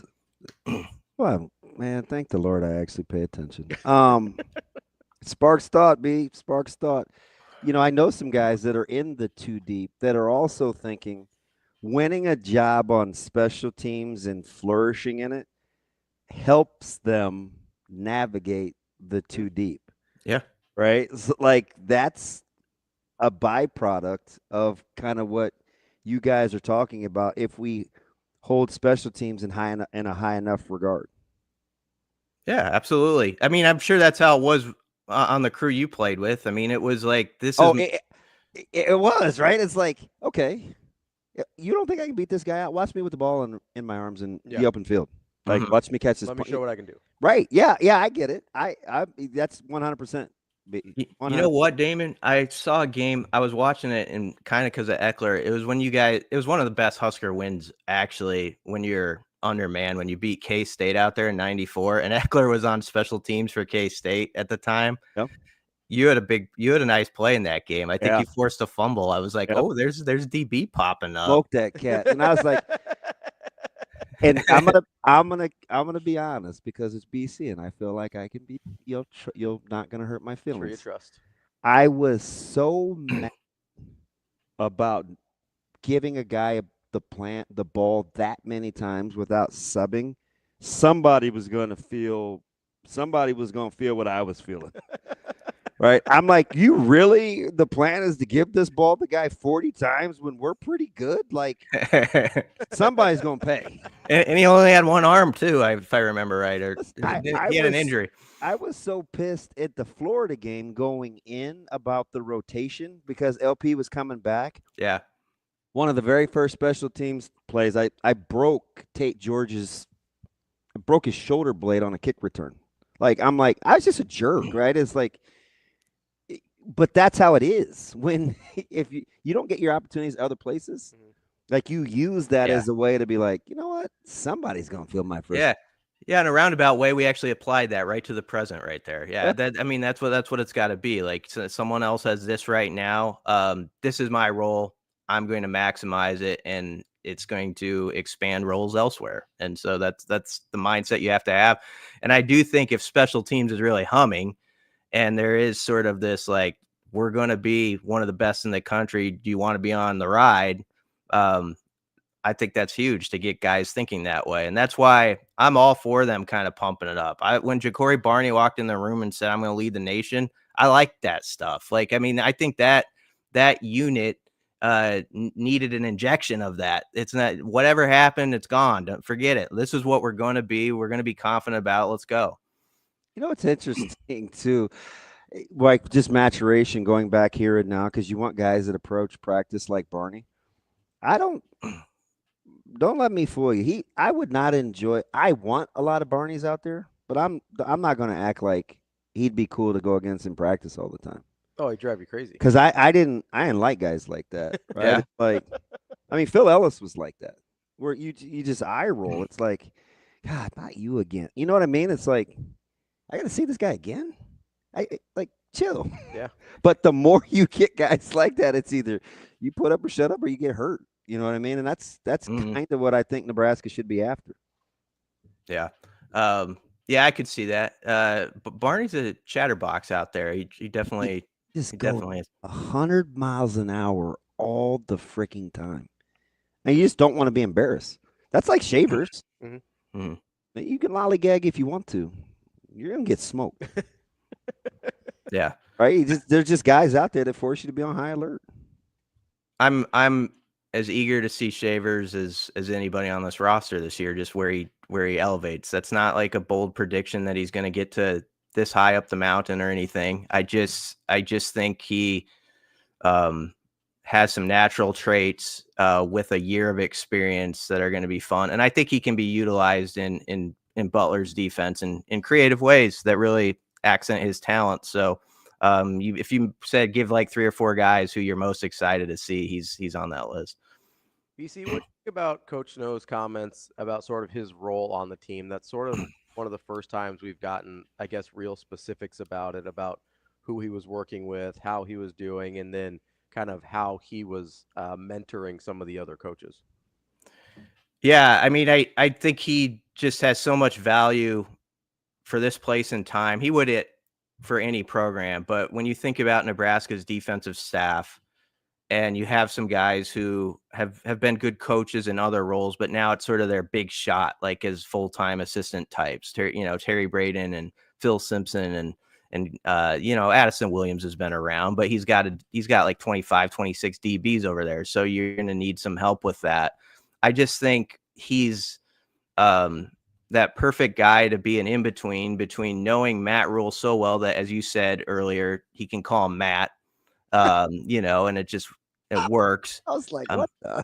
Yeah, he's the elder statesman and he can do that. So he's got that connection and knows what the head ball coach, as Eckler would say, wants. And, you can relay that to the younger guys and stuff like that. But also you can bank on your experiences that you had as a coach up and coming. There's things that I'm sure pop up every day that I would never know about in that profession that someone can put a hand on your shoulder after this or that and give you wisdom. So I think that's a big deal. And then I'll go back to it. I just think if you're a younger player and you're not sure what your role is going to be specifically this season, if you're on the 2 deep or whatever, if you're getting coached up that hard by somebody with that kind of resume, that has to resonate with you and be a big deal. So I think all those things matter a lot. And then obviously the sounding board he is for John Butler, I think is big. I know in the spring, Butler talked about how he would sometimes ask Phil, just sort of as a gauge, where we at, like kind of big picture, where you think we're at compared to the past. That's got to be really useful, especially this time of year when it's, the knees start to knock maybe a little bit when you're about 2 weeks from a game. I just think it's interesting listening to you talk about the tutelage that you can get when you're not getting it from the main position coach. I think one of the underappreciated things about what this staff can do for development is you're getting real good and I think you saw this. If you were over with Coach Braden, I mean, he's got one of the best D-line assistants. So you look at Coling, the offensive line with Donnie, the support of the support, I think is equally as important, and it's going to really help you situationally in game if you have to figure something out, if it doesn't have to be done by the main guy. Right. Like I can't state that enough. Yeah, every guy over there, because there's so many coaches and they're allowed it now, has someone who is very specific with that person, who is really knows what their strengths and weaknesses are each day. And like if they do get elevated, I would think would be like an Adam D. Michelle, like working with the defensive backs. You mentioned Coling. Great call. Yeah, I mean, I love him, by the way.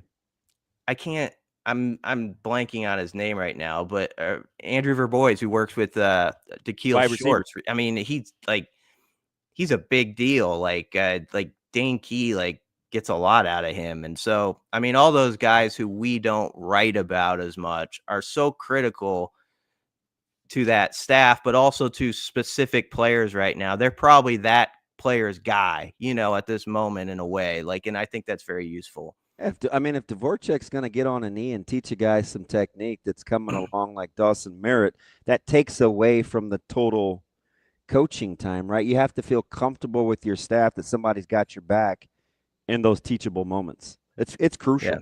Yeah, absolutely. That's our guy, Brian Christopherson, Husker 24/7 BC. Great stuff as always. We appreciate the time. We'll talk to you next week. Yeah, thanks for having me, guys. Thanks, B. Yep. Our guy, Brian Christopherson. Yeah, it's Michael Brunson's not his dad. I love the look.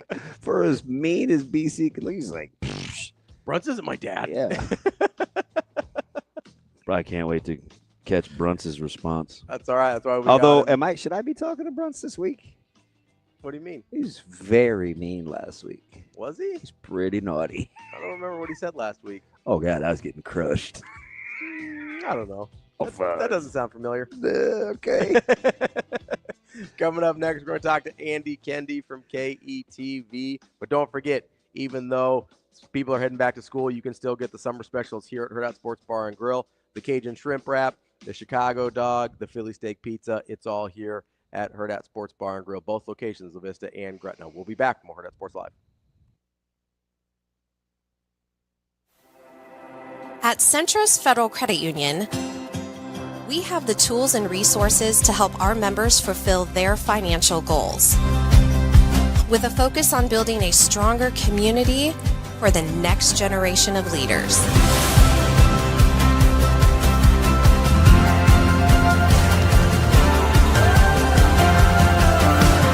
Centris Federal Credit Union. We are where you are.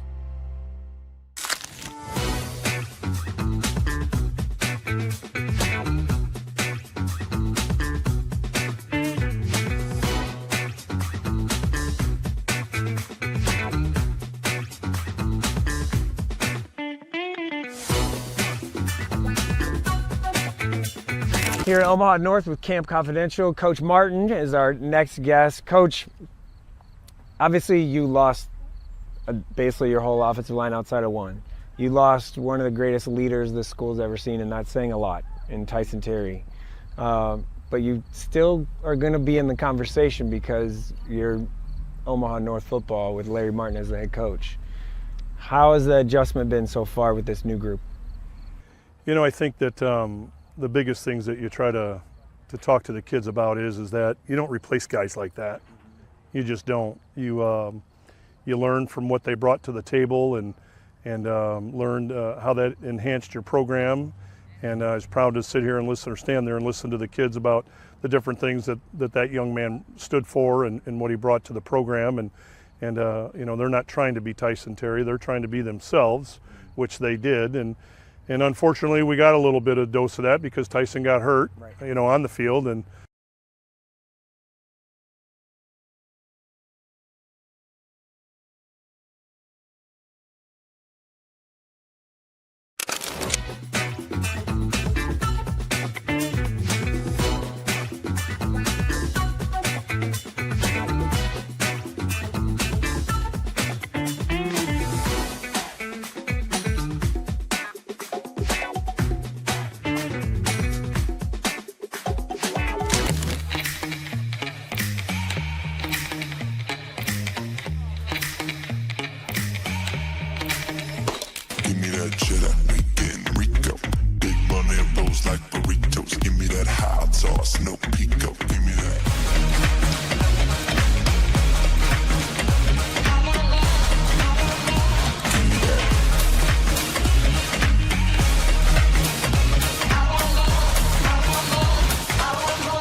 You're listening to Hurrdat Sports Live.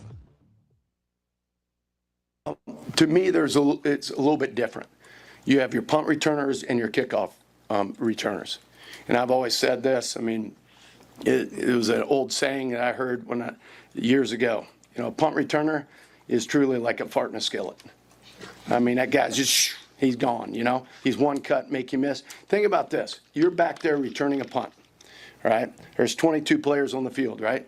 21 of them are running at you. Your own guys and 21 are running at you. And so there's different levels, and there's different, they're spread out, there's levels, and you want to make sure that you understand the leverage of the return. But I tell our guys, you're like Picasso. I'm not back there. You got to paint the picture.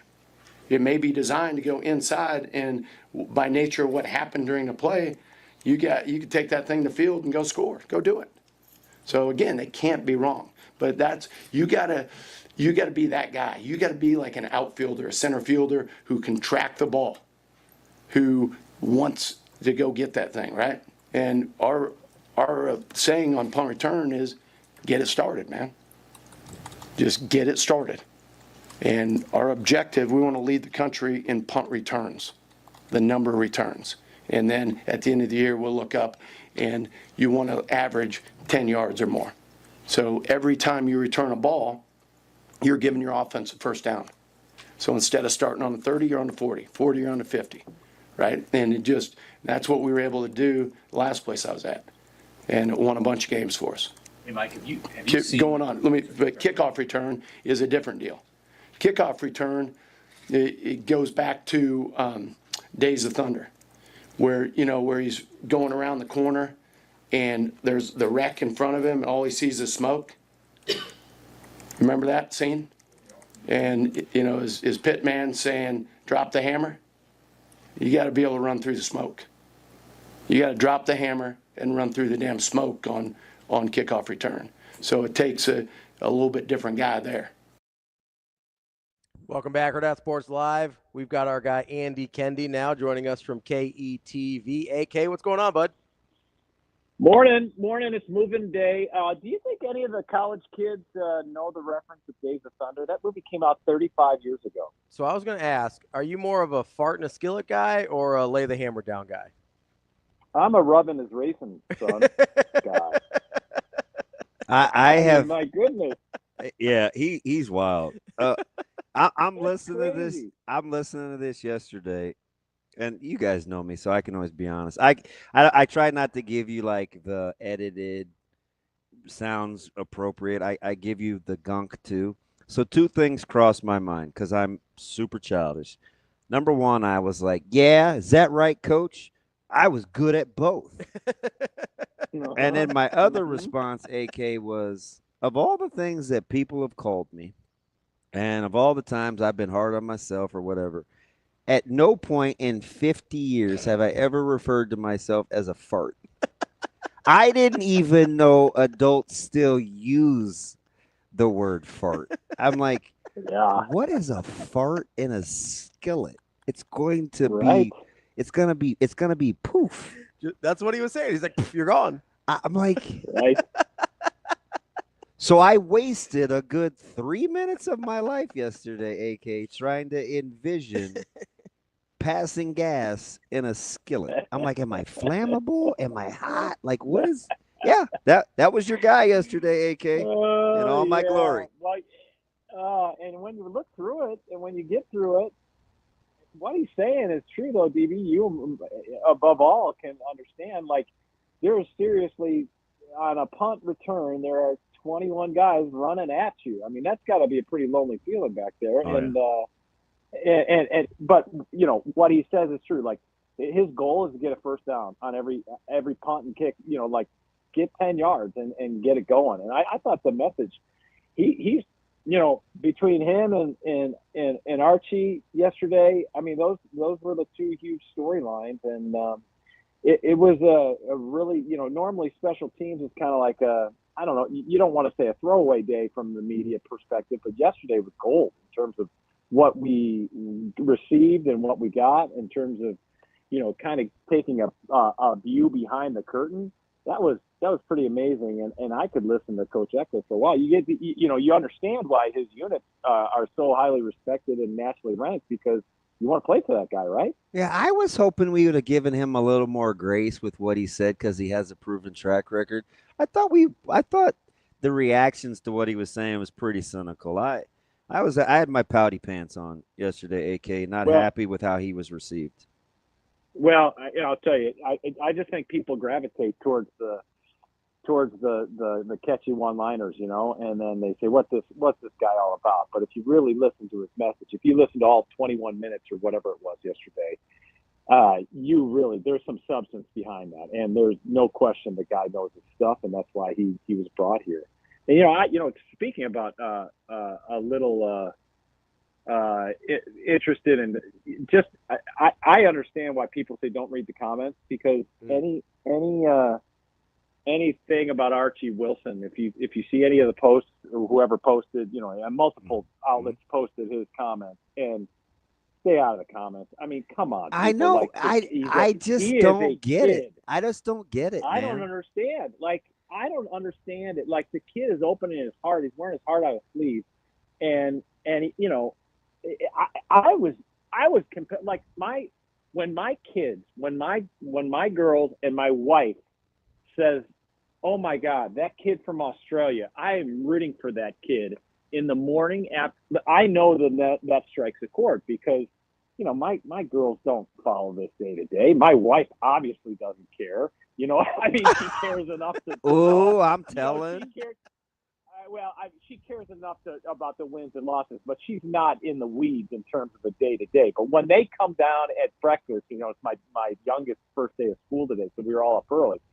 And when they come down and want to talk to me about what was said at practice yesterday, what strikes a chord. Do you know what I mean? Like, yeah. when a 18-year-old, now 19-year-old, happy birthday, Archie, when a 19-year-old kid lays it out like that, you're going to root for that kid, and I hope he sets the world on fire with his punts in the next couple of years, because that's easy to root for. I was like, all we're focusing on is this guy can be a weapon. Like, come on, guys. Yeah. Like, I know we wanted him to say it differently, but we can certainly control our own responses, right? There was way more in there than that. 100%. And, I just think that the special teams unit has been so, after what the Nebraska fans have gone through in years past,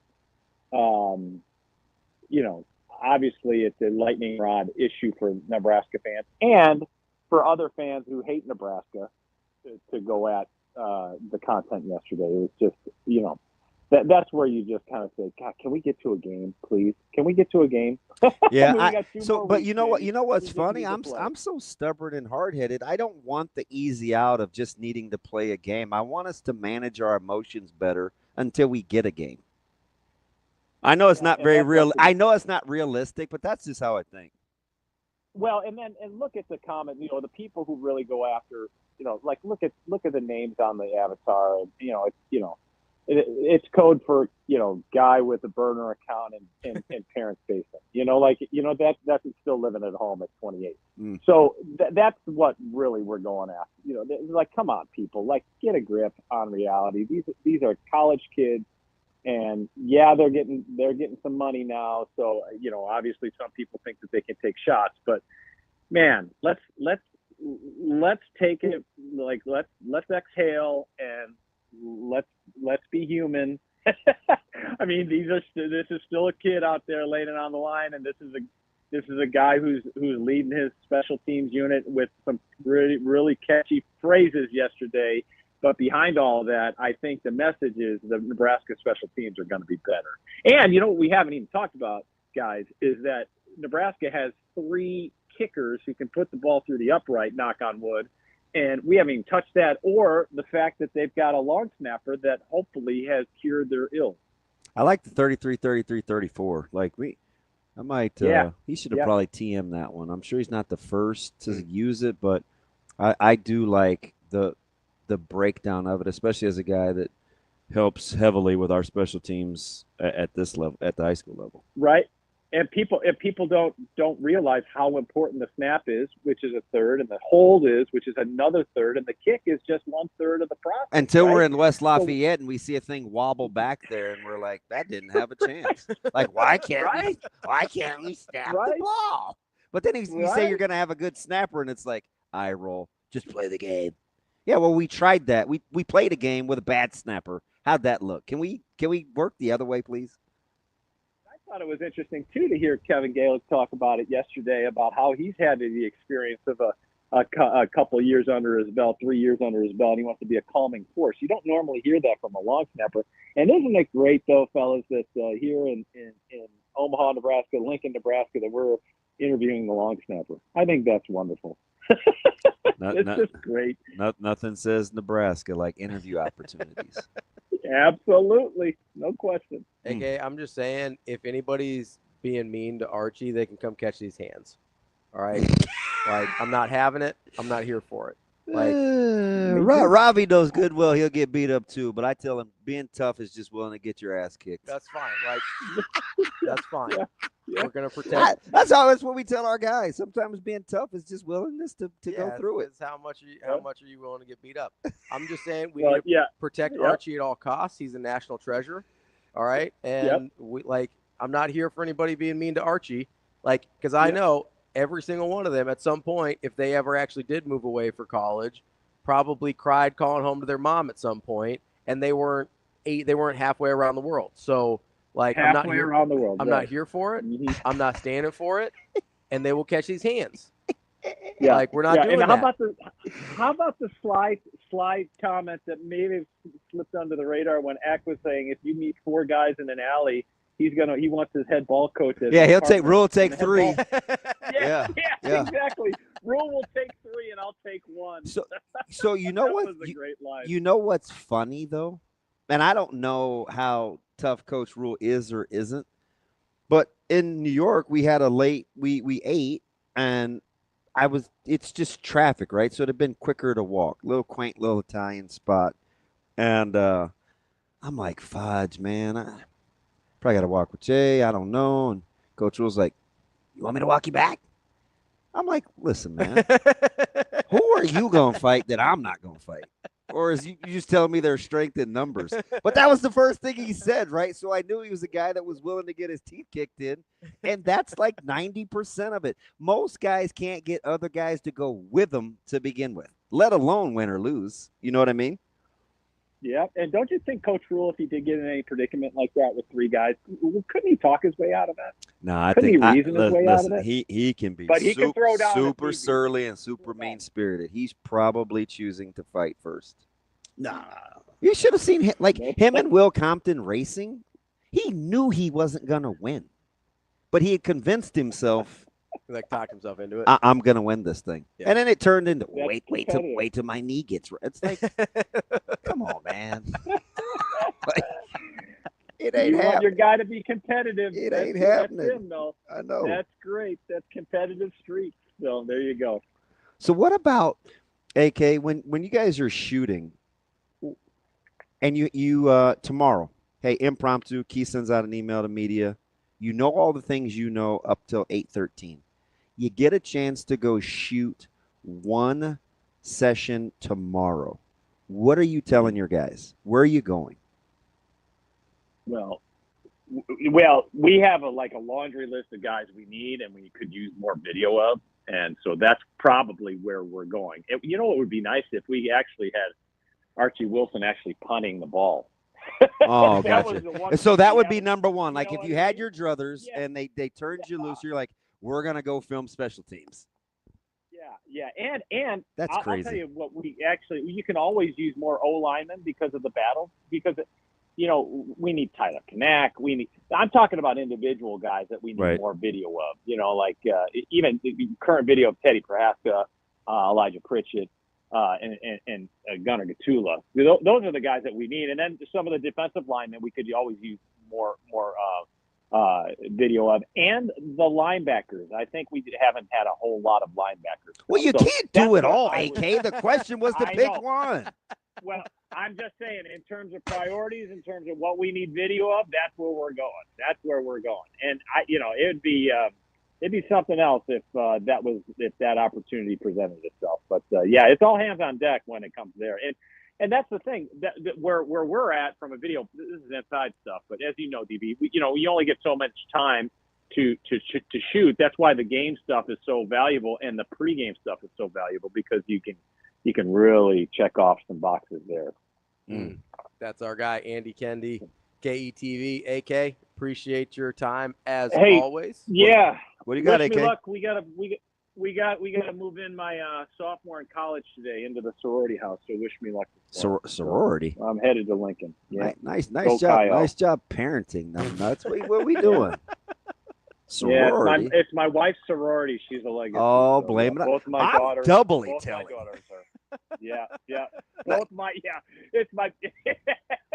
Now you realize we saved you a seat, not posthumously because you were alive, but at graduation it was like this reference to this great hubby she had, and and Andy she's this, wonderful. and I'm What like, a great house. here you are. It's a great house.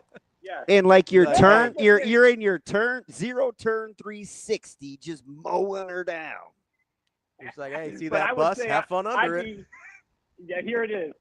I'd be this attitude no matter where we were. If we were moving her into Able or wherever, whatever the dorm we were moving in, it doesn't have to be the sorority house. But actually, the sorority house is pretty easy. It's she's living. It's an easy get to. It's not third floor, which was my other daughter. That's upstairs. This is easy. And easy listen, deal. don't let me kid you in my glass house, AK, because Caleb didn't have to move furniture. So that's right. There you go. Of course, Boom. I can sit here and run my mouth. Like That's right. Exactly. There you go. All right, buddy. I appreciate you. All right, boys. We'll see you. Be good. That's our guy, See, Andy Kendeigh. I tell on myself all the time. Yeah, you do. Yeah, I'm like, God, this only took a couple hours. Oh, that's right. No Oh, furniture. when you move any furniture, that helps. Yeah, it's all in the setup. Spoiled. We'll be back. More Hurrdat Sports Live coming up next.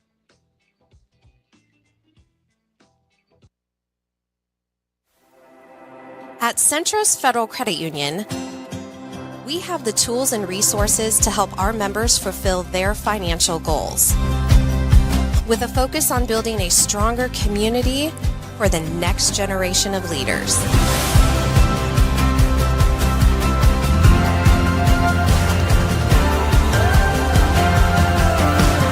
Centros Federal Credit Union.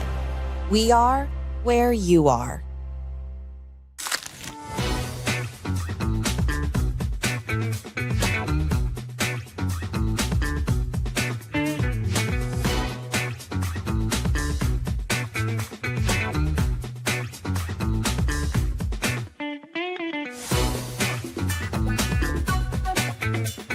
Here at Omaha North with Camp Confidential, Coach Martin is our next guest. Coach, obviously you lost basically your whole offensive line outside of one.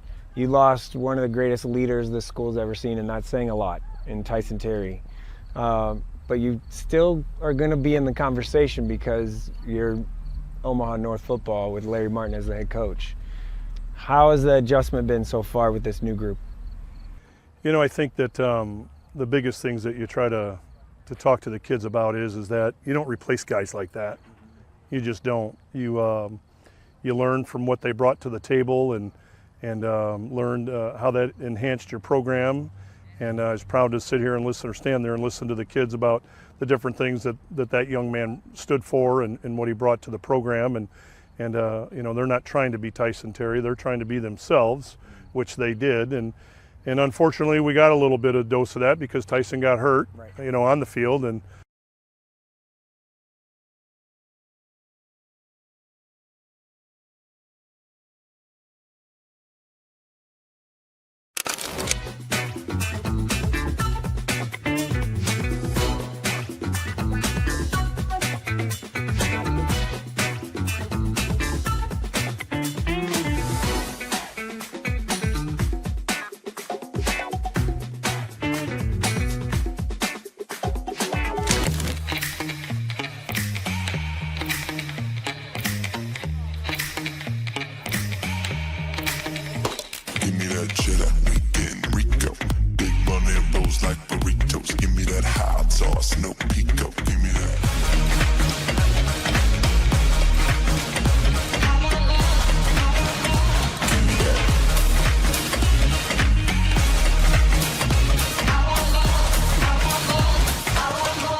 Welcome to Hurrdat Sports Live. My personality, like, I don't go to Vegas, okay? Because if I played blackjack, I'd push all the chips in the middle. If I was in a dark alley, okay, and there's 4 guys coming at me, I could pick one head ball coach to be with me. It'd be our guy. I'd say, Coach Rhule, you got those 3? I got that one. We'd be just fine. You respect the game by going out and playing your his A off. And that's what he does every day. If we go out and we make a mistake on special teams, I want you to write this. X stinks. All right? It's on me. We're going to go out. We're going to play with our damn hair on fire.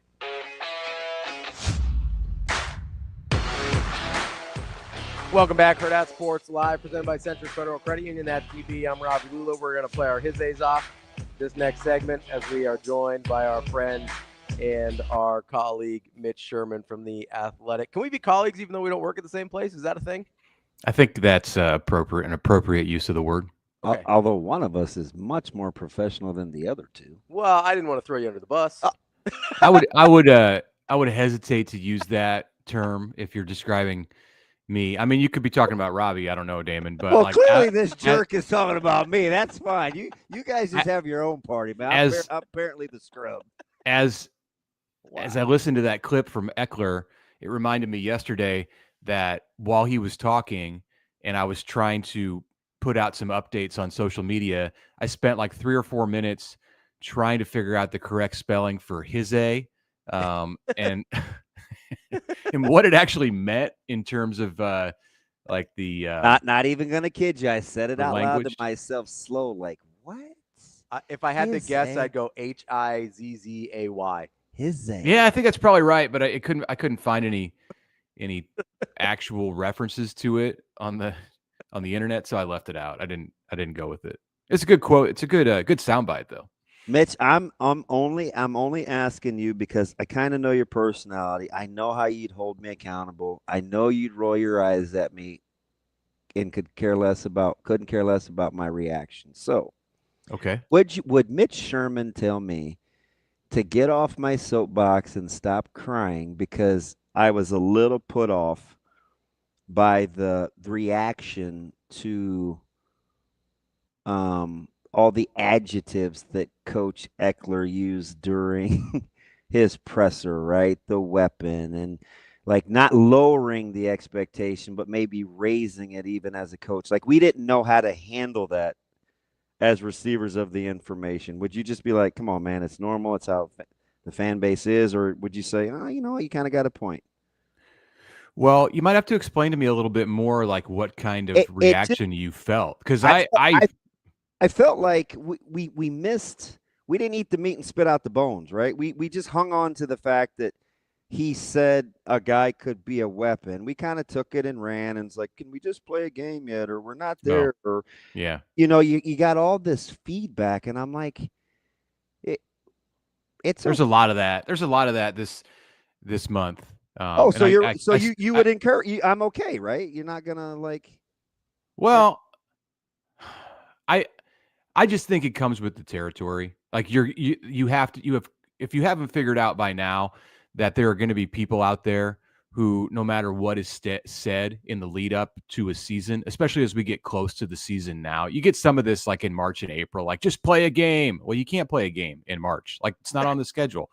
So, and you know what? Like Nebraska football is this machine that is going to just move on and go on. And there's this whole big media horde and thousands or tens of thousands of fans who follow it. And there's going to be hyperbole and there's going to be these adjectives. There's going to be descriptions. There's going to be hype. There's going to be stuff that like seems silly.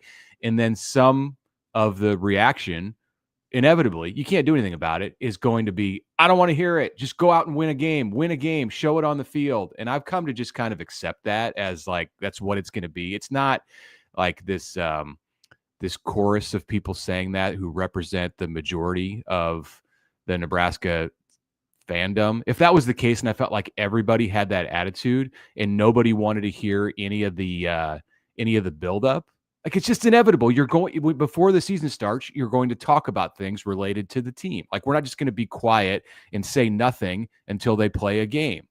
You're going to make predictions. You're going to, hear what the coaches have to say. Like, we've built this thing to this point. You can't put that back in the bottle. So I'm fine with you being a little bit agitated by that. I am too. But my take on it is I just accept it and know, like, that's normal. There's lots of annoying things out there.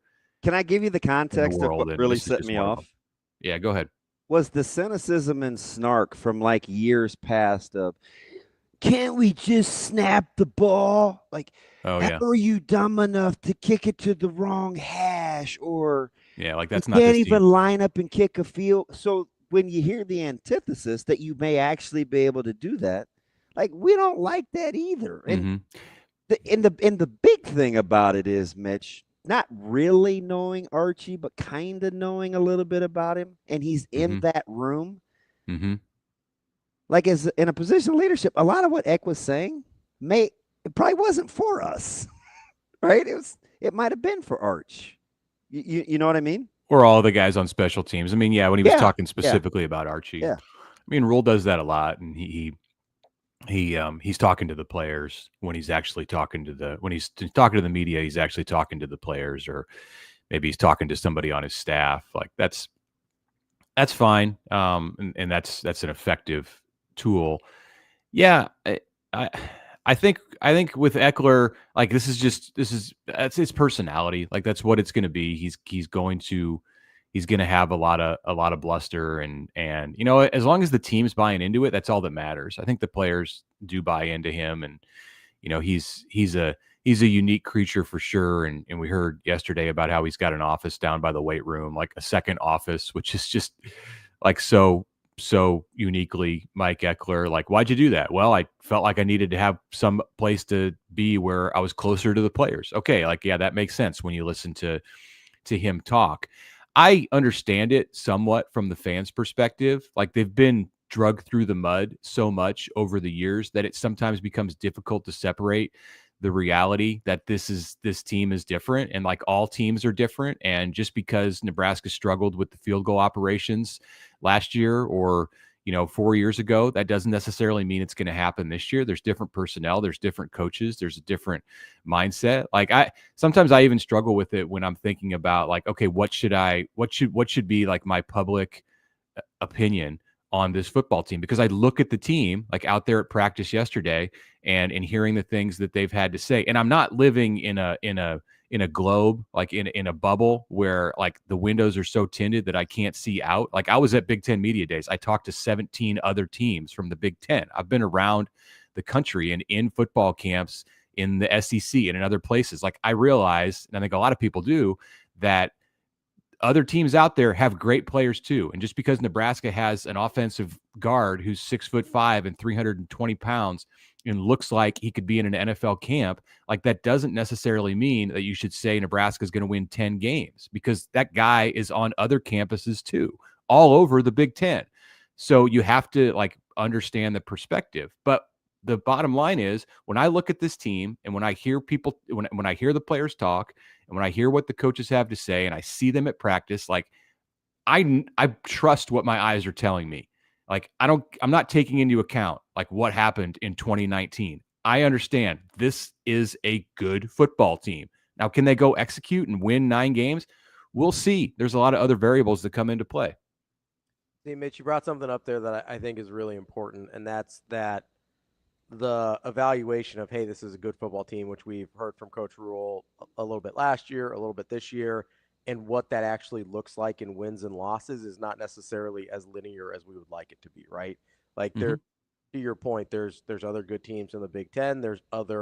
And just because I think they're going to win 10 games doesn't mean you think they're going to win 10 games. Doesn't mean Coach Rhule thinks they're going to win 10 games. Like, we don't really know what that means necessarily. I think it's a starting point of, hey, we have players that are good enough to execute at a level to win here. Now we just have to go do that. And I don't know that we always bridge that gap as kind of fans and media.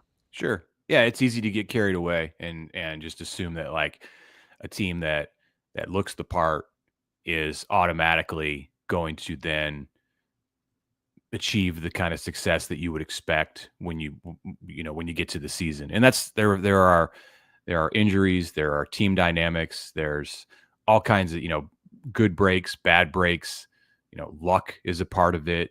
And I'm sure Mike Eckler would say, we don't believe in luck. We create our own luck, go out there and be men, all the kind of, that's just him. And it's probably good to have like that guy on the staff who just takes that hard line stance, and then have others on the staff who, who handle how you deal with expectations in a different kind of way. Like he's hardcore. Like there's no doubt about that. And we heard all of it on Tuesday. But then there are other coaches on the team, like Matt Rhule takes a different approach to some of that stuff, and it's good for the players to have a variety of voices to hear, and like they can adopt whatever philosophy they want. Like it's every player has his own journey on how he's going to get to the peak of his own ability. But yeah, I mean, there's a big gap to bridge. You're right, Ravi, between looking like a successful Big Ten team when you're on the practice field, and then going out and achieving that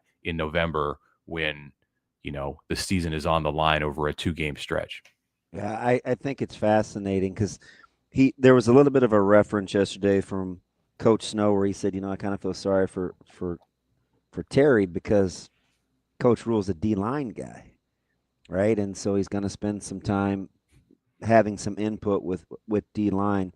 And I thought about that in its totality, right? Where if I'm a coach, and he said it again with Coach Butler, where he can't pay attention to everything. So sometimes we'll do this.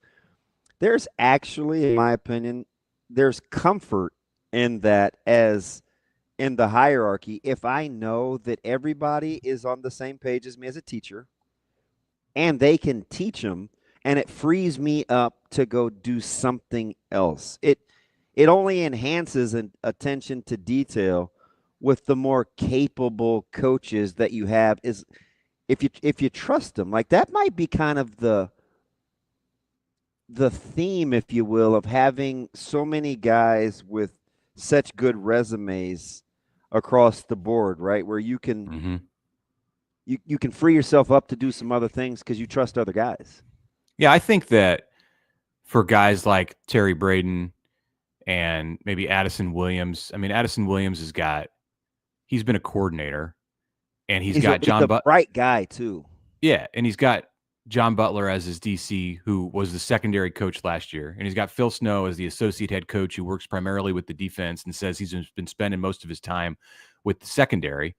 I would think there would be the possibility that Addison Williams could like come to practice one day and be like, all right, what, who's running the DBs here? Or if you're Glenn Thomas and you coach the quarterbacks, but Dana Holgerson's specialty is working with quarterbacks, and he spends a lot of time with your top guy, Dylan Raiola, like Glenn Thomas could wonder, like, what do I do here in this operation? Same thing with Braden, same thing with some other coaches. We could go through the list. Like, as long as those guys look at that as the reality is, like, they're living in a world where they have tons of support, and maybe in comparison to the way that college football worked, like as recently as like 3 or 4 years ago, you don't have as much like of the nitty gritty on your plate. Like, there are people there to help you. As long as they all like recognize that and are willing to embrace that these bigger staffs now, and the method with which a program like Nebraska goes about attacking individual positions, like that's evolved, then they're good. Like basically, if they're not selfish in the way that they go about doing their jobs, and like, I don't think assistant coaches generally are, like, they don't usually get a lot of the credit anyway. It's just gone to a whole new level now because there's so many more people around with this Nebraska operation. Like, then everything's fine. Like, Terry Braden is a first-year college assistant coach. I think he probably could use a lot of what Matt Rhule, as a former D-line coach himself, or Phil Snow or Phil Simpson, like what those guys have to add. Like in a former in a system of like 10 years ago, like you throw him out there and he might be swimming right now because there was so much that was going on, not to mention like the recruiting responsibilities that you have that exist 12 months out of the year. Like now comparatively, he can really focus on the things that he wants to. Braden can, and like that should be a good thing. Mitch, it's funny you bring up Braden. Obviously, I think it was Coach No yesterday talked about sort of his role and how he's kind of got the hardest job on the staff because Matt Rhule is a D-line back, things like that. And did you get at all a sense of sort of some of the dynamics at play? We heard Coach No for the first time really kind of talk about where he's spending his time. Obviously, we hear from Coach Rhule and kind of where he spends his time a lot of the time. We've heard a lot coming into this about so many cooks in the kitchen and things like that. Have you started to get a better sense for who does what and who goes where and how that dynamic's all working? At practice, I have. I'm curious to see what that looks like on Saturday, like what Phil Snow's doing, or on Thursday night in 2 weeks, what Phil Snow's doing during the game. And we won't know. We won't hear the conversations on the headset. That'd be great if we could, but we won't. Like how Matt Rhule's input in a game, now that, and he had Dana for 4 games last year, but like how that has evolved over the last 12 months. I definitely have a sense of how that breaks down in practice. And some of that is from being out there at practice yesterday and just like keeping an eye on the coaches who are at the top of the food chain. Rhule doesn't get his hands dirty a lot at practice. Like he's in a place, and he's talked about this, but you actually see it when you go out there. And I'm sure you've seen it, Damon. He's kind of on the side. I mean, is there ever a time where he blows his whistle and stops practice and like chews somebody out or makes a correction or offers praise? Absolutely. But for the most part, he's in the background. Like he's over on the sideline observing and, taking in the whole picture. Like it's not something that he was able to do as much in years 1 and 2. Correct me if I'm wrong. So one thing I really like though, Mitch, and he's really good at this, is if he wants to interject something on an individual level, like let's say he's watching D-line and it's during a transition, like he can go over to Keona or RVP or Hofkin or somebody, he can put his arm around him and he can impart whatever it is that he wants, or he can pull a guy out of a linebacking drill if he wants and say, hey, listen, V9 with your hands when you see the like. I like the fact that he can put his personality and his like mental toughness or fundamentals or whatever it is anytime he wants to, because I think he's secure in his role. That's actually, I think, going to be a really, really good thing. Like he can go over to Isaiah Hunter and say, listen, this is hypothetical, but you see how hard Barney practices. If you want to go from this to this is the level. Like I like the fact that he can do those kinds of things with his personality, because that's really what they need from him. They if they start thinking and acting like he attacks life, they're going to be just fine. It's funny, he does pick and choose his moments. And like as an example that I'll point to from Tuesday in practice, there were he called over like a small group of us in the media in the middle of a drill just to kind of chit chat with us. And he's watching the drill with one eye and having a conversation about whatever it might be. Like it might not even have been related to football at some points in the conversation. Like he's just shooting the bull.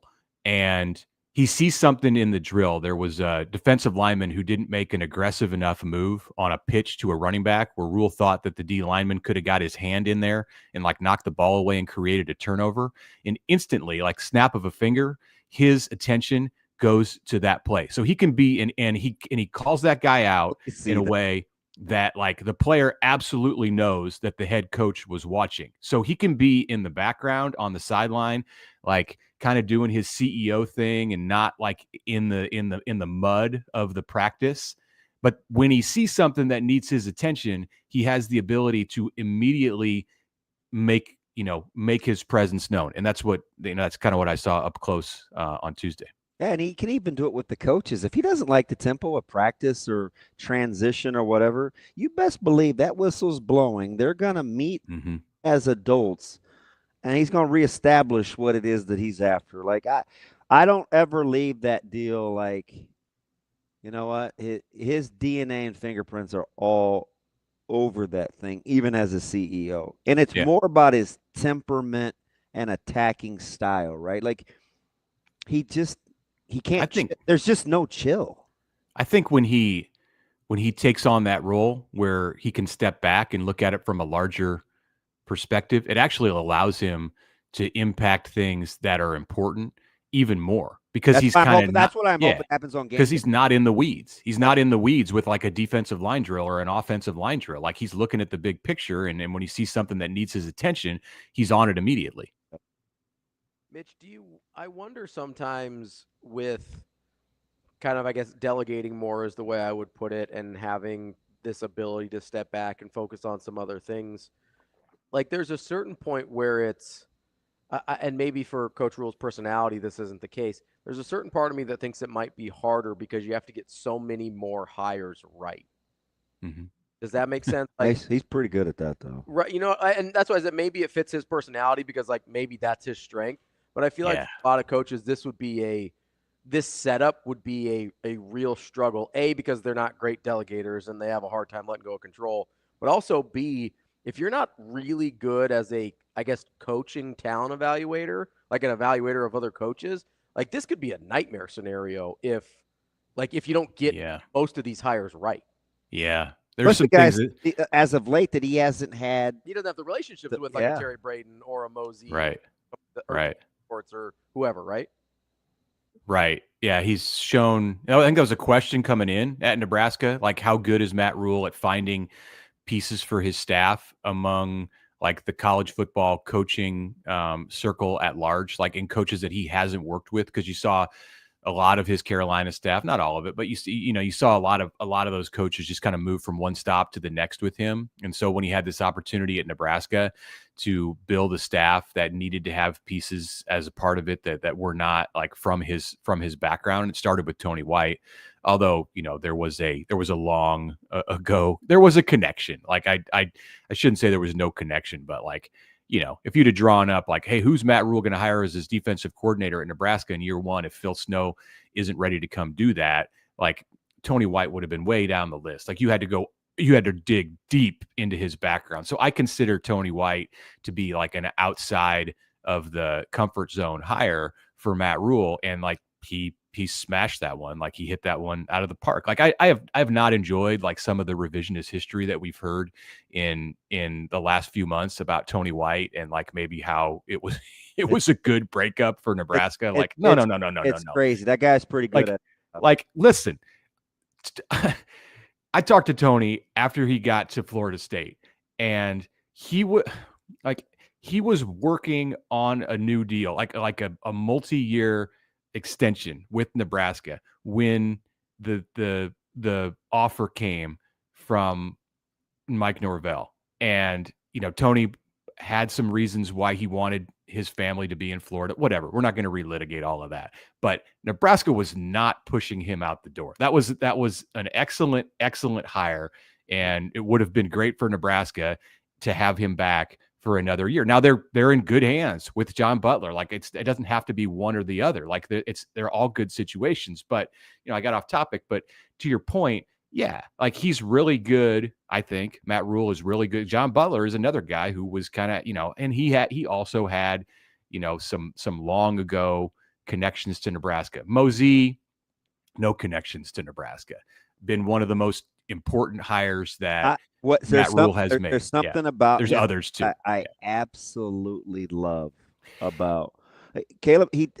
I kind of know what it is. I think it's the father-son relationship and the ability to coach, but his ability to impart wisdom and kind of invest in how the players gravitate towards it. I have from afar, I have a tremendous amount of respect for Coach Mosey. You know that when Matt Rhule hired Joey McGuire, he was like 45 years old. and that was about 10 years ago. And you look at Mosey, and he came from a high school, successful high school, just like Joey McGuire did in Texas. And Mosey was like 43, 44. Yeah, don't think I'm not paying attention to the story. When he got hired on staff by Rhule, like, where might he be? Where might Jamar be in 6 to 8 years from now? Like, if you look at the path of Joey McGuire, it is not unrealistic to expect that Mosey is going to follow something similar. He could be the next head coach in Nebraska.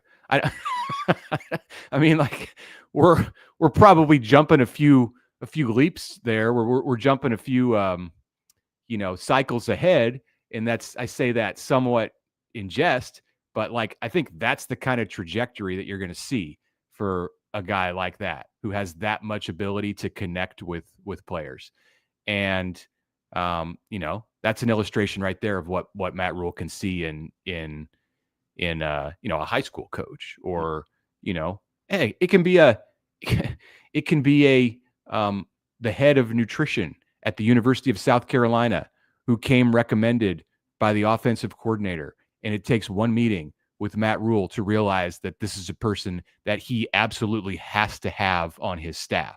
And you look at the results a couple of years later and say, and people out in the public might not recognize this, but what is the impact of that person on the program as a whole? I'd argue it's like in the top 2 or 3 of anybody who's on the entire staff. I joked. He told me one time, if the place caught fire, he said, no disrespect to anybody else, I love them all, but I'm leaving there with 2 people for sure, and it's Coggins and it's Campbell. Mm-hmm. Yeah. Everybody else better figure out room temp and the best escape hatch. Like, and that story is incredible. Oh, and I forgot you had the sit down with her, so you get it, right? Like, oh yeah, what that process looked like. Oh yeah, a tremendous amount of admiration for what she does in that building. I saw her at practice yesterday, and she is she's got the it factor for sure. Yeah, she gets a couple of nicknames, and it's all good. She does not mess around at all. And look what she's got the coach doing. Yeah. Oh, how about almost all of them now? It's like there's this there's this internal competition where nobody's going to get fat shamed around that place. That's for darn sure. Yeah, she knows. That Kristen has a hand in that. Let me ask you about the competition you see brewing at offensive line, right? We had all these kind of thought processes, and then we're actually kind of watching it play out. It's forcing us to kind of take a step back, like, oh. And the one thing that I think is really positive, well, there's 2, and they're connected. Number 1, NIL is important, but may not be as directly tied to your role playing as we may think. Number 2, we forget we benched Sims, right? We ate that money. Number 2, Teddy may be very healthy. Kanak may be pretty good. Gatula must have had a really good offseason coming back lifting after the surgery. Like, there's so many positives if you look at it that way about the battles that are going on along the perimeter of the offensive line.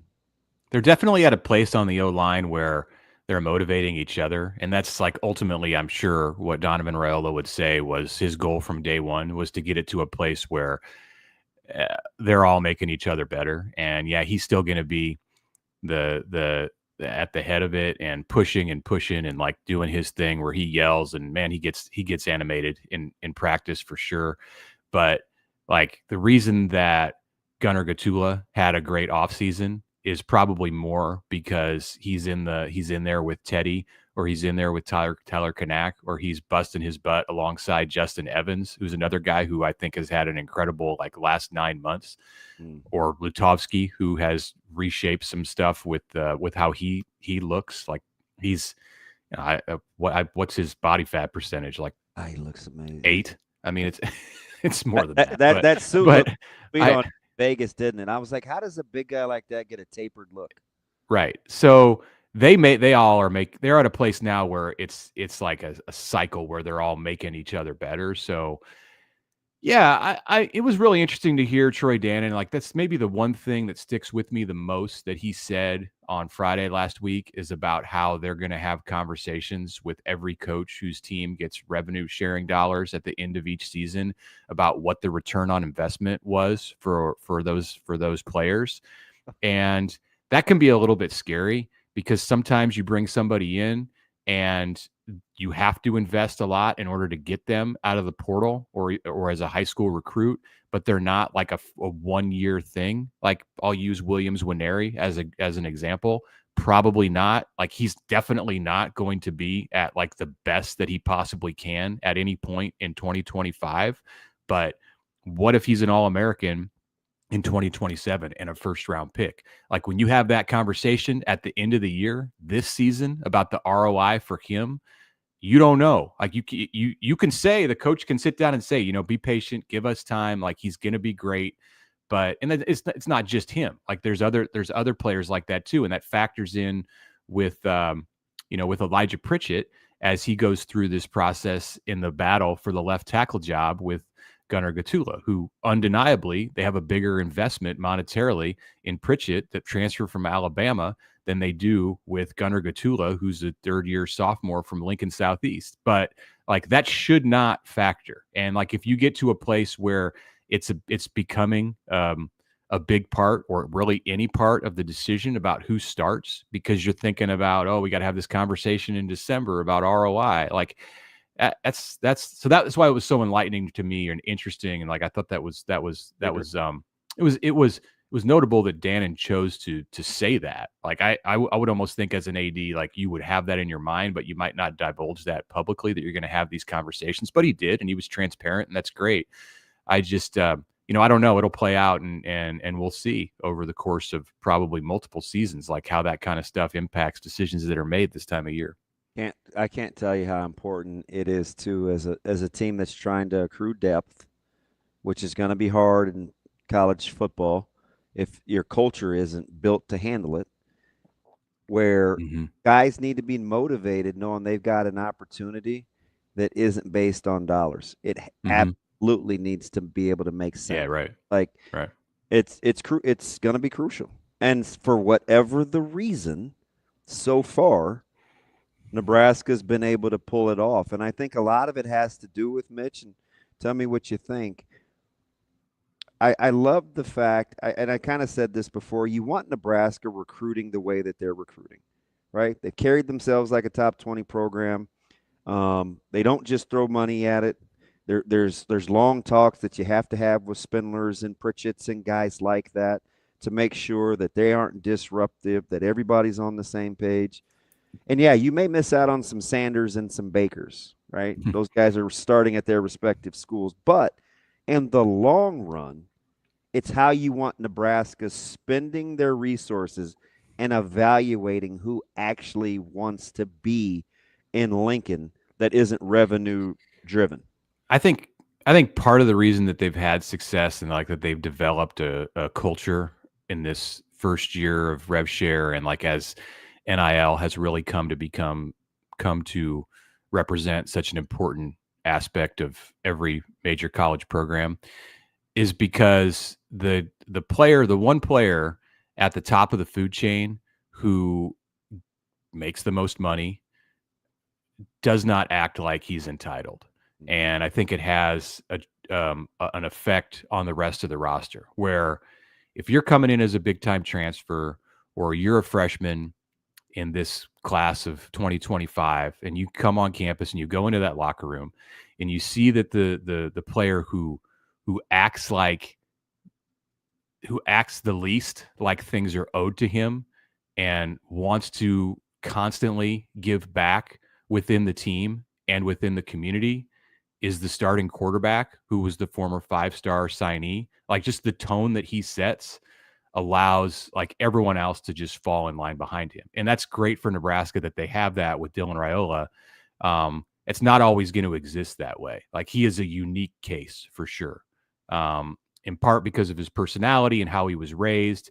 And in part just for all the reasons that he came to Nebraska. So in years ahead, when that dynamic changes and he's not there, 2 years down the road, and you have somebody else at the top, like this is probably something that they can learn from this. Like, you better hope that the guy who's like the face of your program, that he's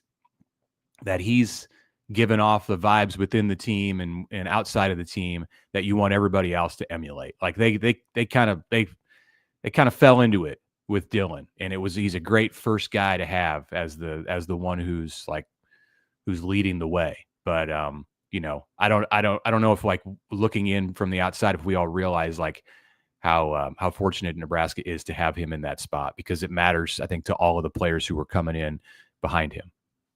That's our guy, Mitch Sherman from The Athletic. Mitch, we appreciate the time as always. We'll talk to you soon. Good stuff, Mitch. All right. Thanks, guys. If you're Coach Rhule and you bring those guys over, hey, media, I want to talk to you guys a little bit. Come on over. Yeah. What do you think he says? What do you think he says to the little scrum? He's probably like, hey, Mitch, I like your Royals.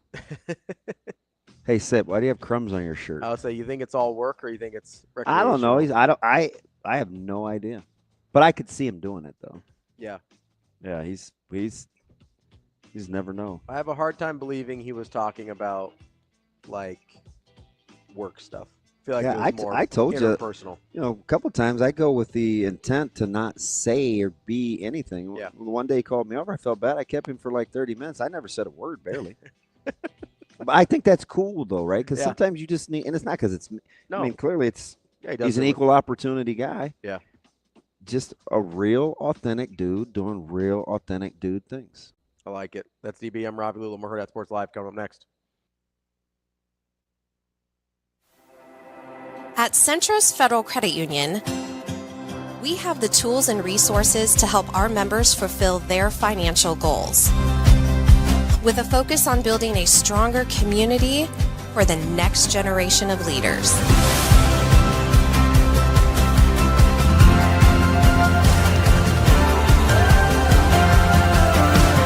Centros Federal Credit Union. We are where you are.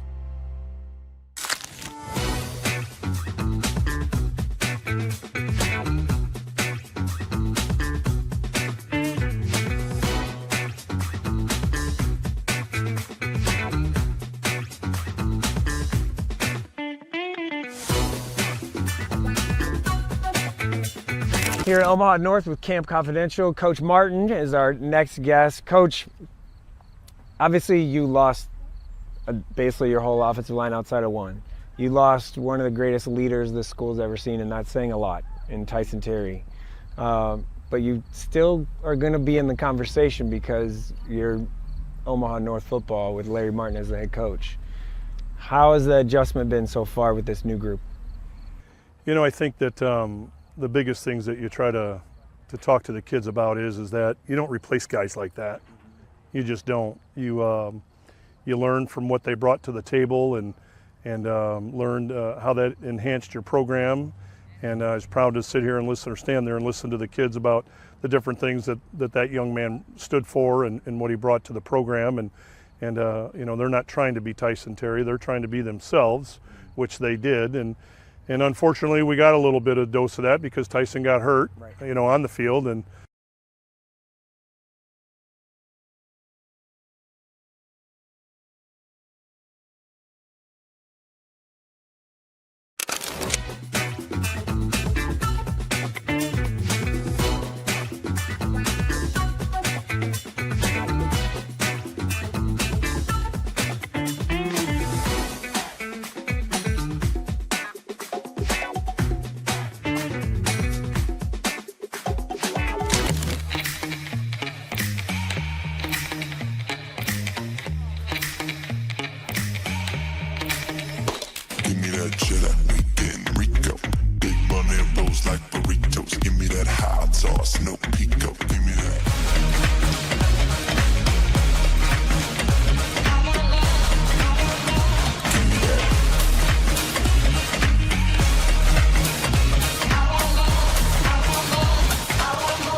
You're listening to Hurrdat Sports Live.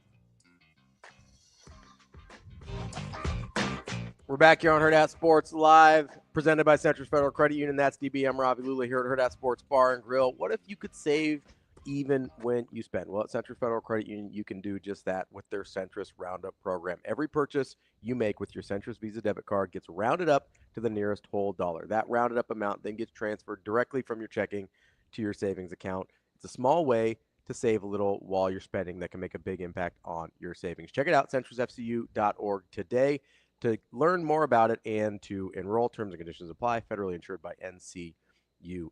DB. Yes, sir. How we doing? Hanging in there. Yeah. I'm laughing at Shane. I think he's the GOAT. But outside of that, we're good, man. We love Shane. Yeah. We love Shane.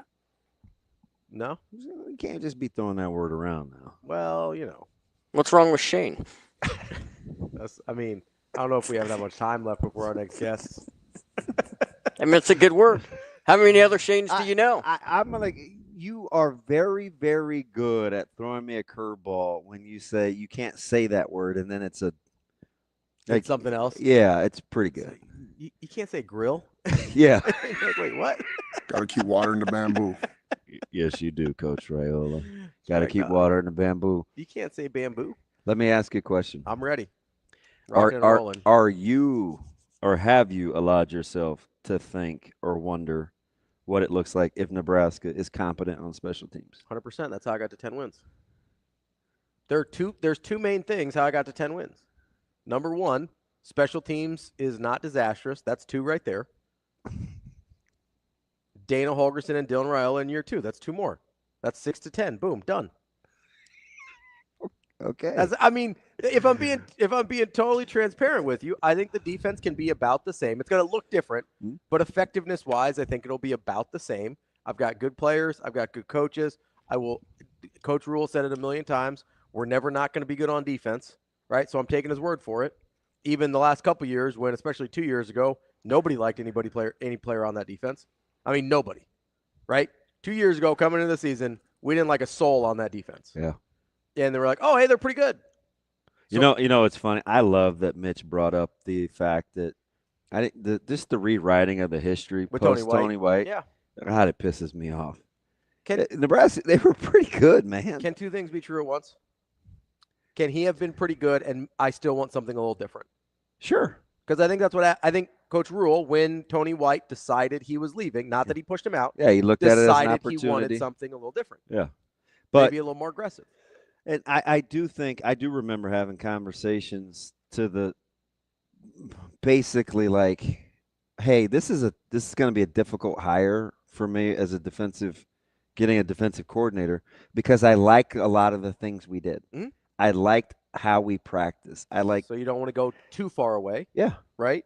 I remember those conversations. But it's like we listen to Tony. It's like we talk about Tony White like he wasn't good at what he did. We spent 2 years complaining about our lack of all-conference caliber players and draft guys on Sundays, and somehow we gave up less than 18.6 points 2 years in a row. Still a top 20 defense 2 years in a row.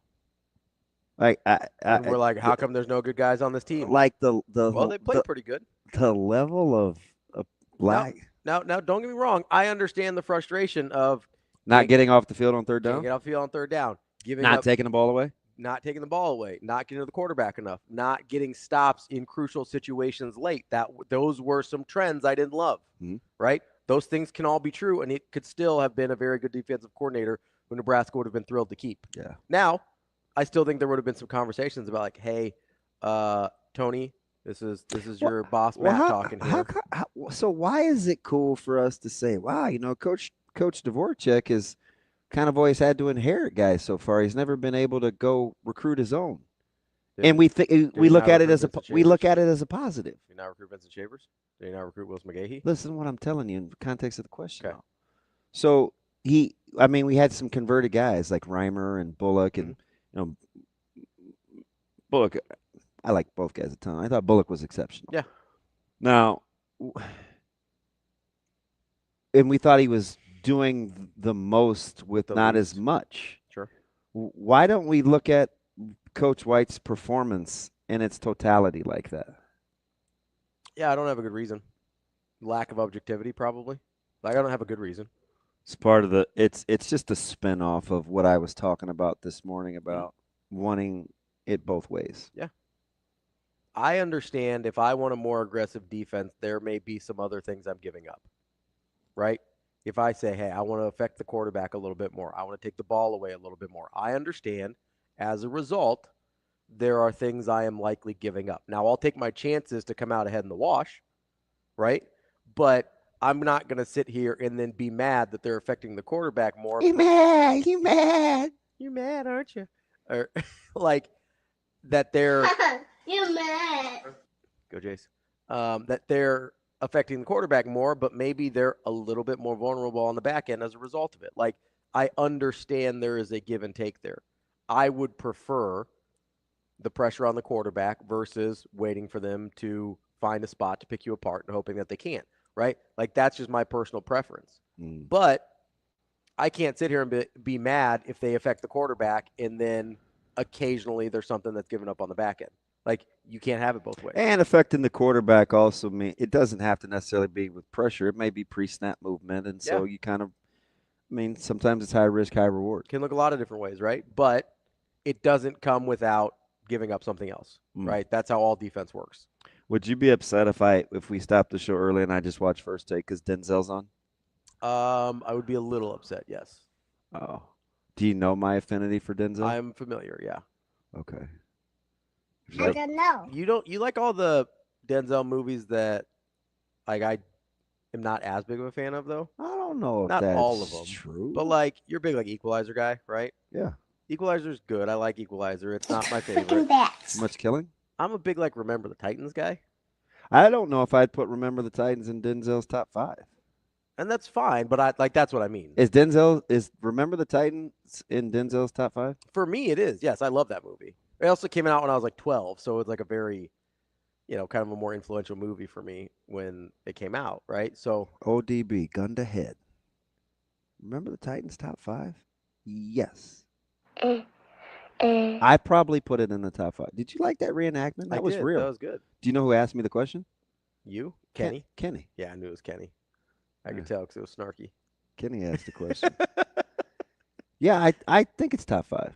I love Remember Titans. One of my favorite movies in general. I not just don't one of my think favorite Denzel it's movies. top 3. So top 3 is Equalizer. Is Equalizer Inside Man? No. I'm trying to think of those ones where he's all going. So you have Training Day. You've got Man on Fire. Man on Fire was the one I was thinking. You've got Flight. You've got John Q. I like John Q. John Q was in my top 5. Great performance. He was sensational. Malcolm X is in there. Glory. Flight's a good one. You said you don't even like Glory. I don't. Manchurian Candidate blew chunks. Okay. You big Malcolm X guy though? Yep. It's a little long. Yeah. Malcolm X may have been 3 hours. When's the next or the last time you think you'll see a movie that is 3 hours, Shane? Probably next Avatar. I feel like they put out 3-hour movies all the time now. More, but not drama ones. Not really. I mean, like even the Avengers was 2 hours, and it was like you thought it was long. Well, it was like 2:36. Endgame was almost a full 3. Yeah, those are a little longer. Those two. I'll go 2:30. But again, 3:01. It was 3 hours? Yeah, that's a long movie. God, I stand corrected. Yeah, like but to your point, There aren't Malcolm a ton. X is a very different type of movie than the Avengers Endgame. Like in terms of, I know QB Ace is going to kick me out of the club. Okay. I am not a huge fan of Training Day. I think it's a little overrated. And I think a movie like, let's say, the Book of Eli, Good movie, really good movie, is underrated. really good movie, very quality movie. Although I'm a big Oldham guy too. Yeah, Gary Oldham's good. Plays a good bad guy. Yeah, he plays good at everything. Like he's just good. Gary Oldham's good in everything he's in. Yeah. Like I've never seen a Gary Oldham movie and been like, oh, he sucks. I don't. He's good in everything he does. Hot take. Don't kick me out. I don't think I'd put Training Day in my top 5. I like some of the lines from Training Day more Me than I too. like the actual movie. Me too. And you know what? I don't like Ethan Hawke. He's hard to watch sometimes. Not a fan. It's hard to root for him. Feels very like sniveling. Yeah. Not a big Ethan Hawke guy. And the Black Phone still gives me the willies. Yeah. Go watch that. I'm probably not going to do that. We're going to talk to Ryan Abraham coming up next to preview USC here on Hurrdat Sports Live. Man, that guy's special. I mean, he truly is. I mean, 18 years old, leaves home for the first time, goes to a different country, leaves his family, which he's unbelievably close to. And what Coach said about him is everything is accurate. I mean, that guy knows every one of his teammates, and his teammates love him because the energy he brings in the building, not just because he's able to do what he can do with the football, but the guy's special. And I said it the last place I was at, and I'll say it about Arch. The guy's gonna be a damn weapon. And you got to understand this: in punting, special teams in general, every punt he hits isn't going to be a 55, 60-yarder. He'll miss hit one. That's going to happen. And when it does, I'll take it. All right, but I'm telling you, when you look up at the end of the year with his body of work, you're going to go, holy cow, this guy is the real deal.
You're listening to Hurrdat Sports Live. So much excitement within the walls right now of USC football. I give a lot of credit to our administration, to Jen Cohen, our athletic director, and all of the support around our football program, because it's very apparent that USC is extremely serious about making this football program and returning it back to being one of the greats in college football. And you can see that investment level really all the way across our program. And it's the excitement that comes with that, the anticipation, the opportunity is real. And I think we all feel it.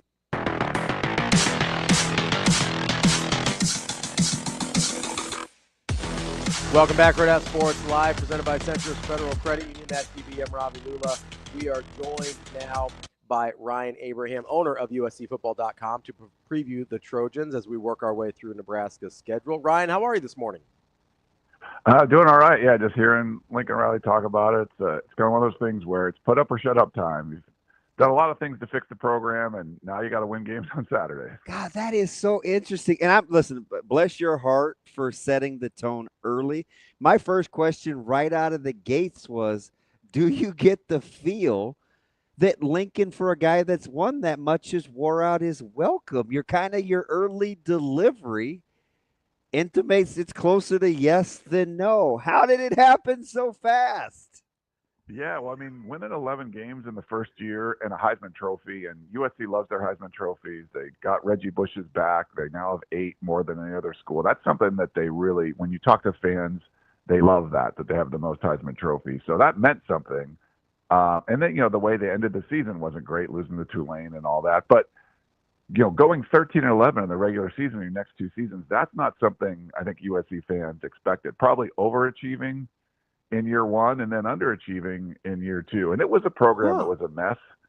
It's just one of those things. It was a mess when he took over. And I think he set the bar pretty high to start, and now you've had to do a lot of work behind the scenes. But he mentioned Jen Cohen, the athletic director. I think she's done an amazing job. I think they fixed a lot of problems in the athletic department and around the football program. Everything around Lincoln Riley is much better than it was when he got there. So the roster's still good. You got it. Now it's time to win games. So there's fans that just aren't happy, and I don't know what the number is going to be, but they want him to be able to win this season. No more losing to Maryland on the road, things like that. That just did not go over well with the fan base. Ryan, we asked a question yesterday about benefit of the doubt, and coincidentally, we used USC. There were 3 teams. We talked Michigan, Illinois, and USC. And I surmised it like this. For a guy that wins as much as Lincoln Riley, the polls did not give him the benefit of the doubt. For a team that's been decimated as much as Michigan has, with a 1.5-year head coach and a new quarterback potentially, for whatever the reason, they got the benefit of the doubt. Illinois, a team, 18 starters back, a lot of productivity. We know exactly what they are. They did not get the benefit of the doubt. For a guy that's had as much success with Lincoln Riley, the recruiting class you've got coming in 26, so clearly the message is good. Why can't he get the benefit of the doubt?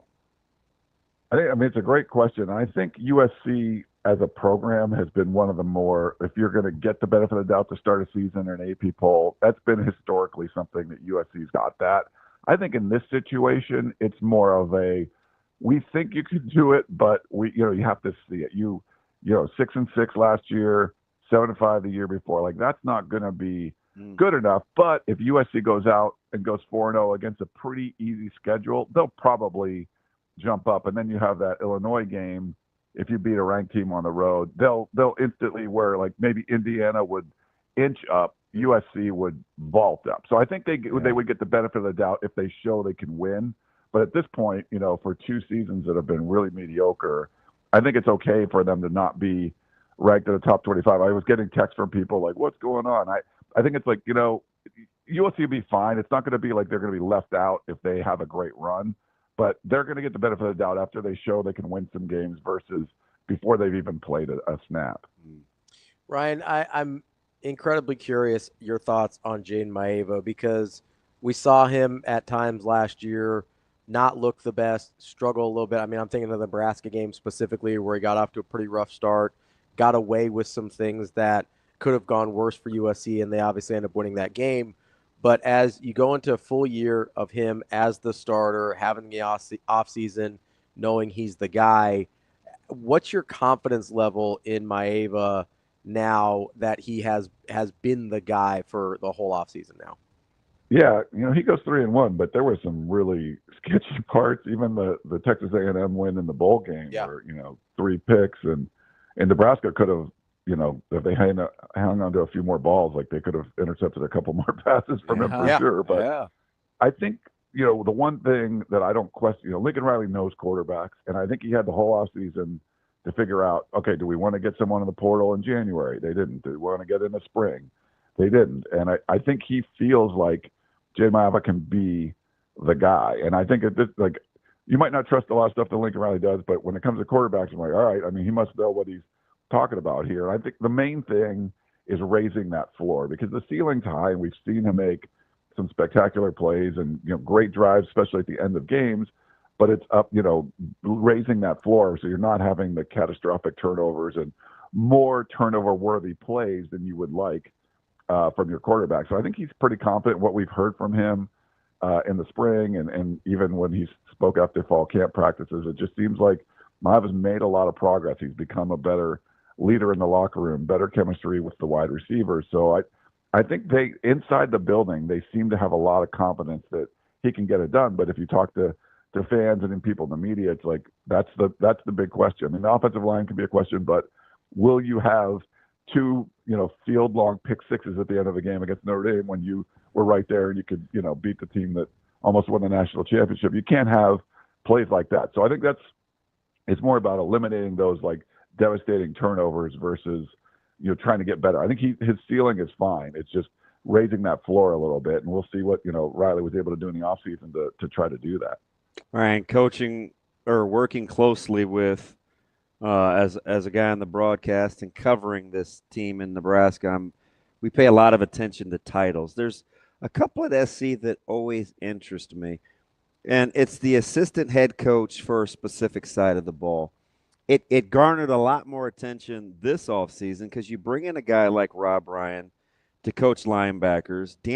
Lynn had him trending in the right direction physically, defensively.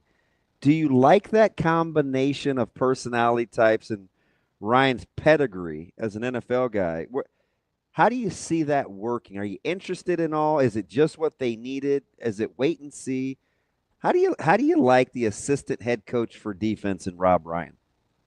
Yeah, he's been great. And I think USC, prior to last year when Denzel Washington came in, they really underperformed at the linebacker spot. They just weren't getting production. And they bring in Matt Entz last year, who was a head coach that won national championships at the FCS level. Yeah. I think he changed that linebacker room. And it wasn't the deepest, and there's some good talent there, but he got them to be productive again. And I think he goes on to become the head coach of Fresno State. That shows you probably made a good hire when you brought your linebacker coach in.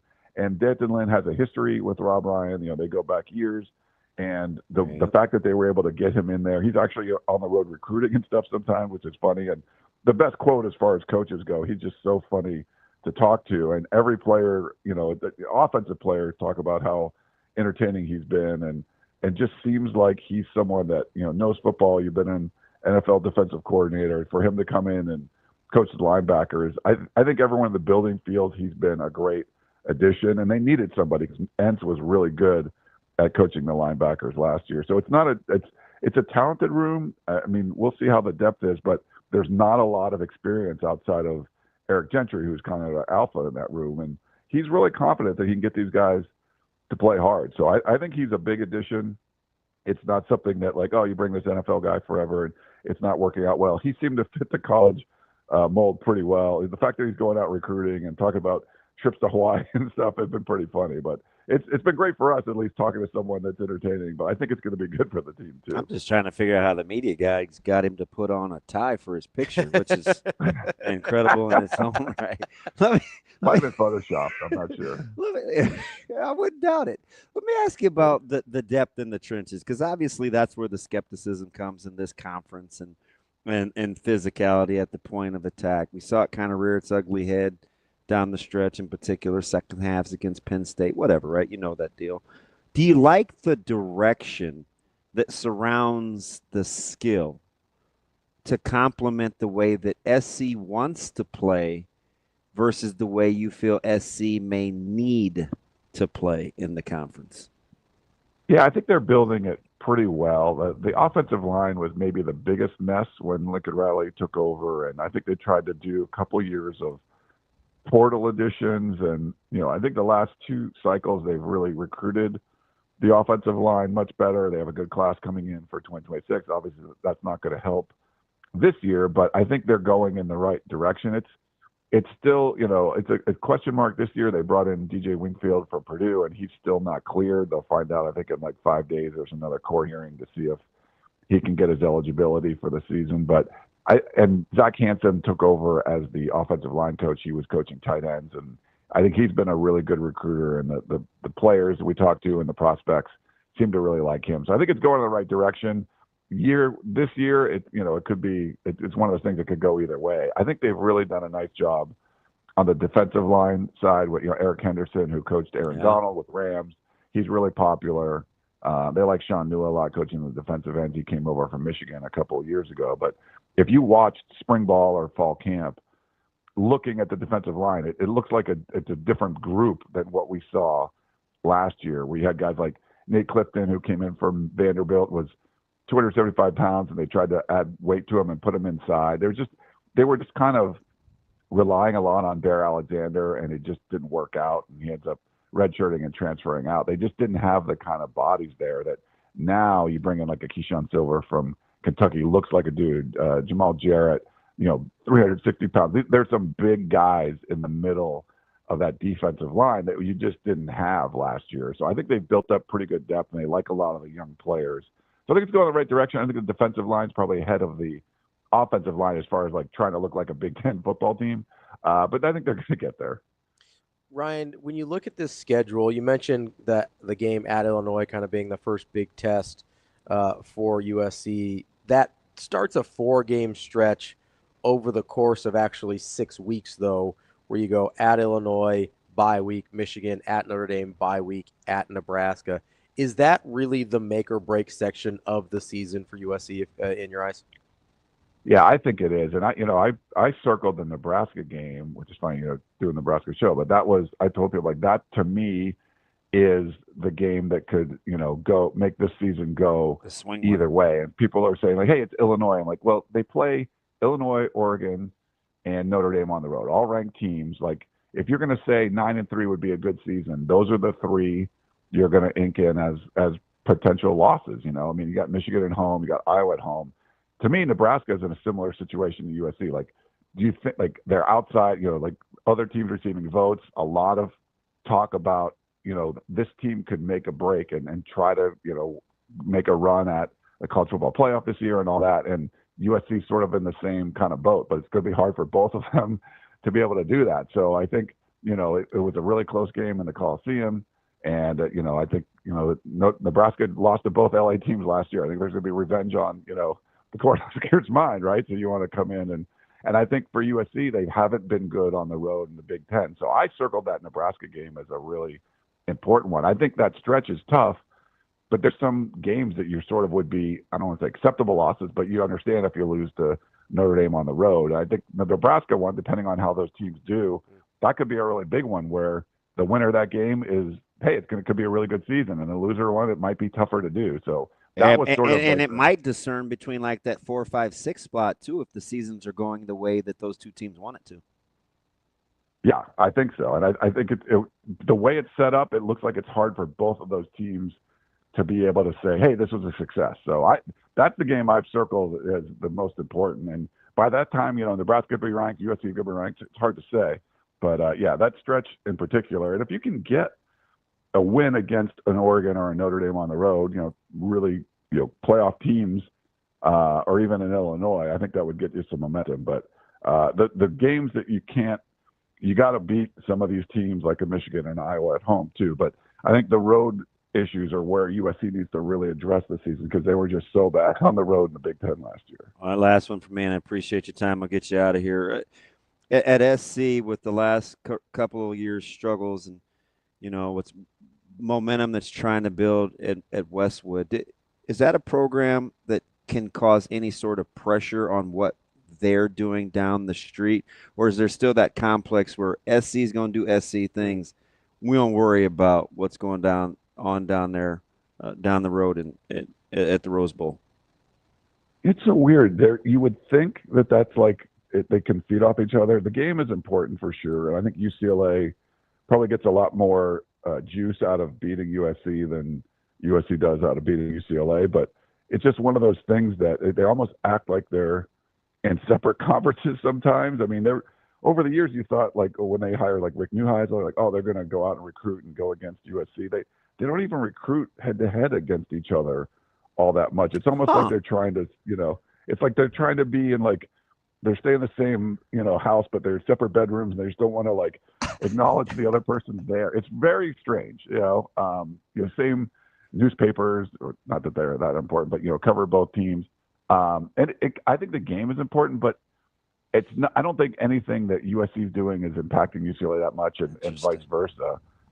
It's really weird. And you think that with the recruiting grounds in Southern California, but it's almost like UCLA was like, we're not going to get these local 5-stars. We're going to go on a different path, you know, and it's just had Oregon's been the team that USC's gone against the most for like the best talent in Southern California. We'll see if that changes with Deshaun Foster, but it's kind of weird. It's almost like you're in the same city, but it's like pretty separated, except the week of the game. Mm-hmm. Interesting stuff there from Appreciate Ryan you getting up Abraham, early with us. owner of USCFootball.com. Appreciate the time as always, Ryan, and hopefully we'll chat again soon.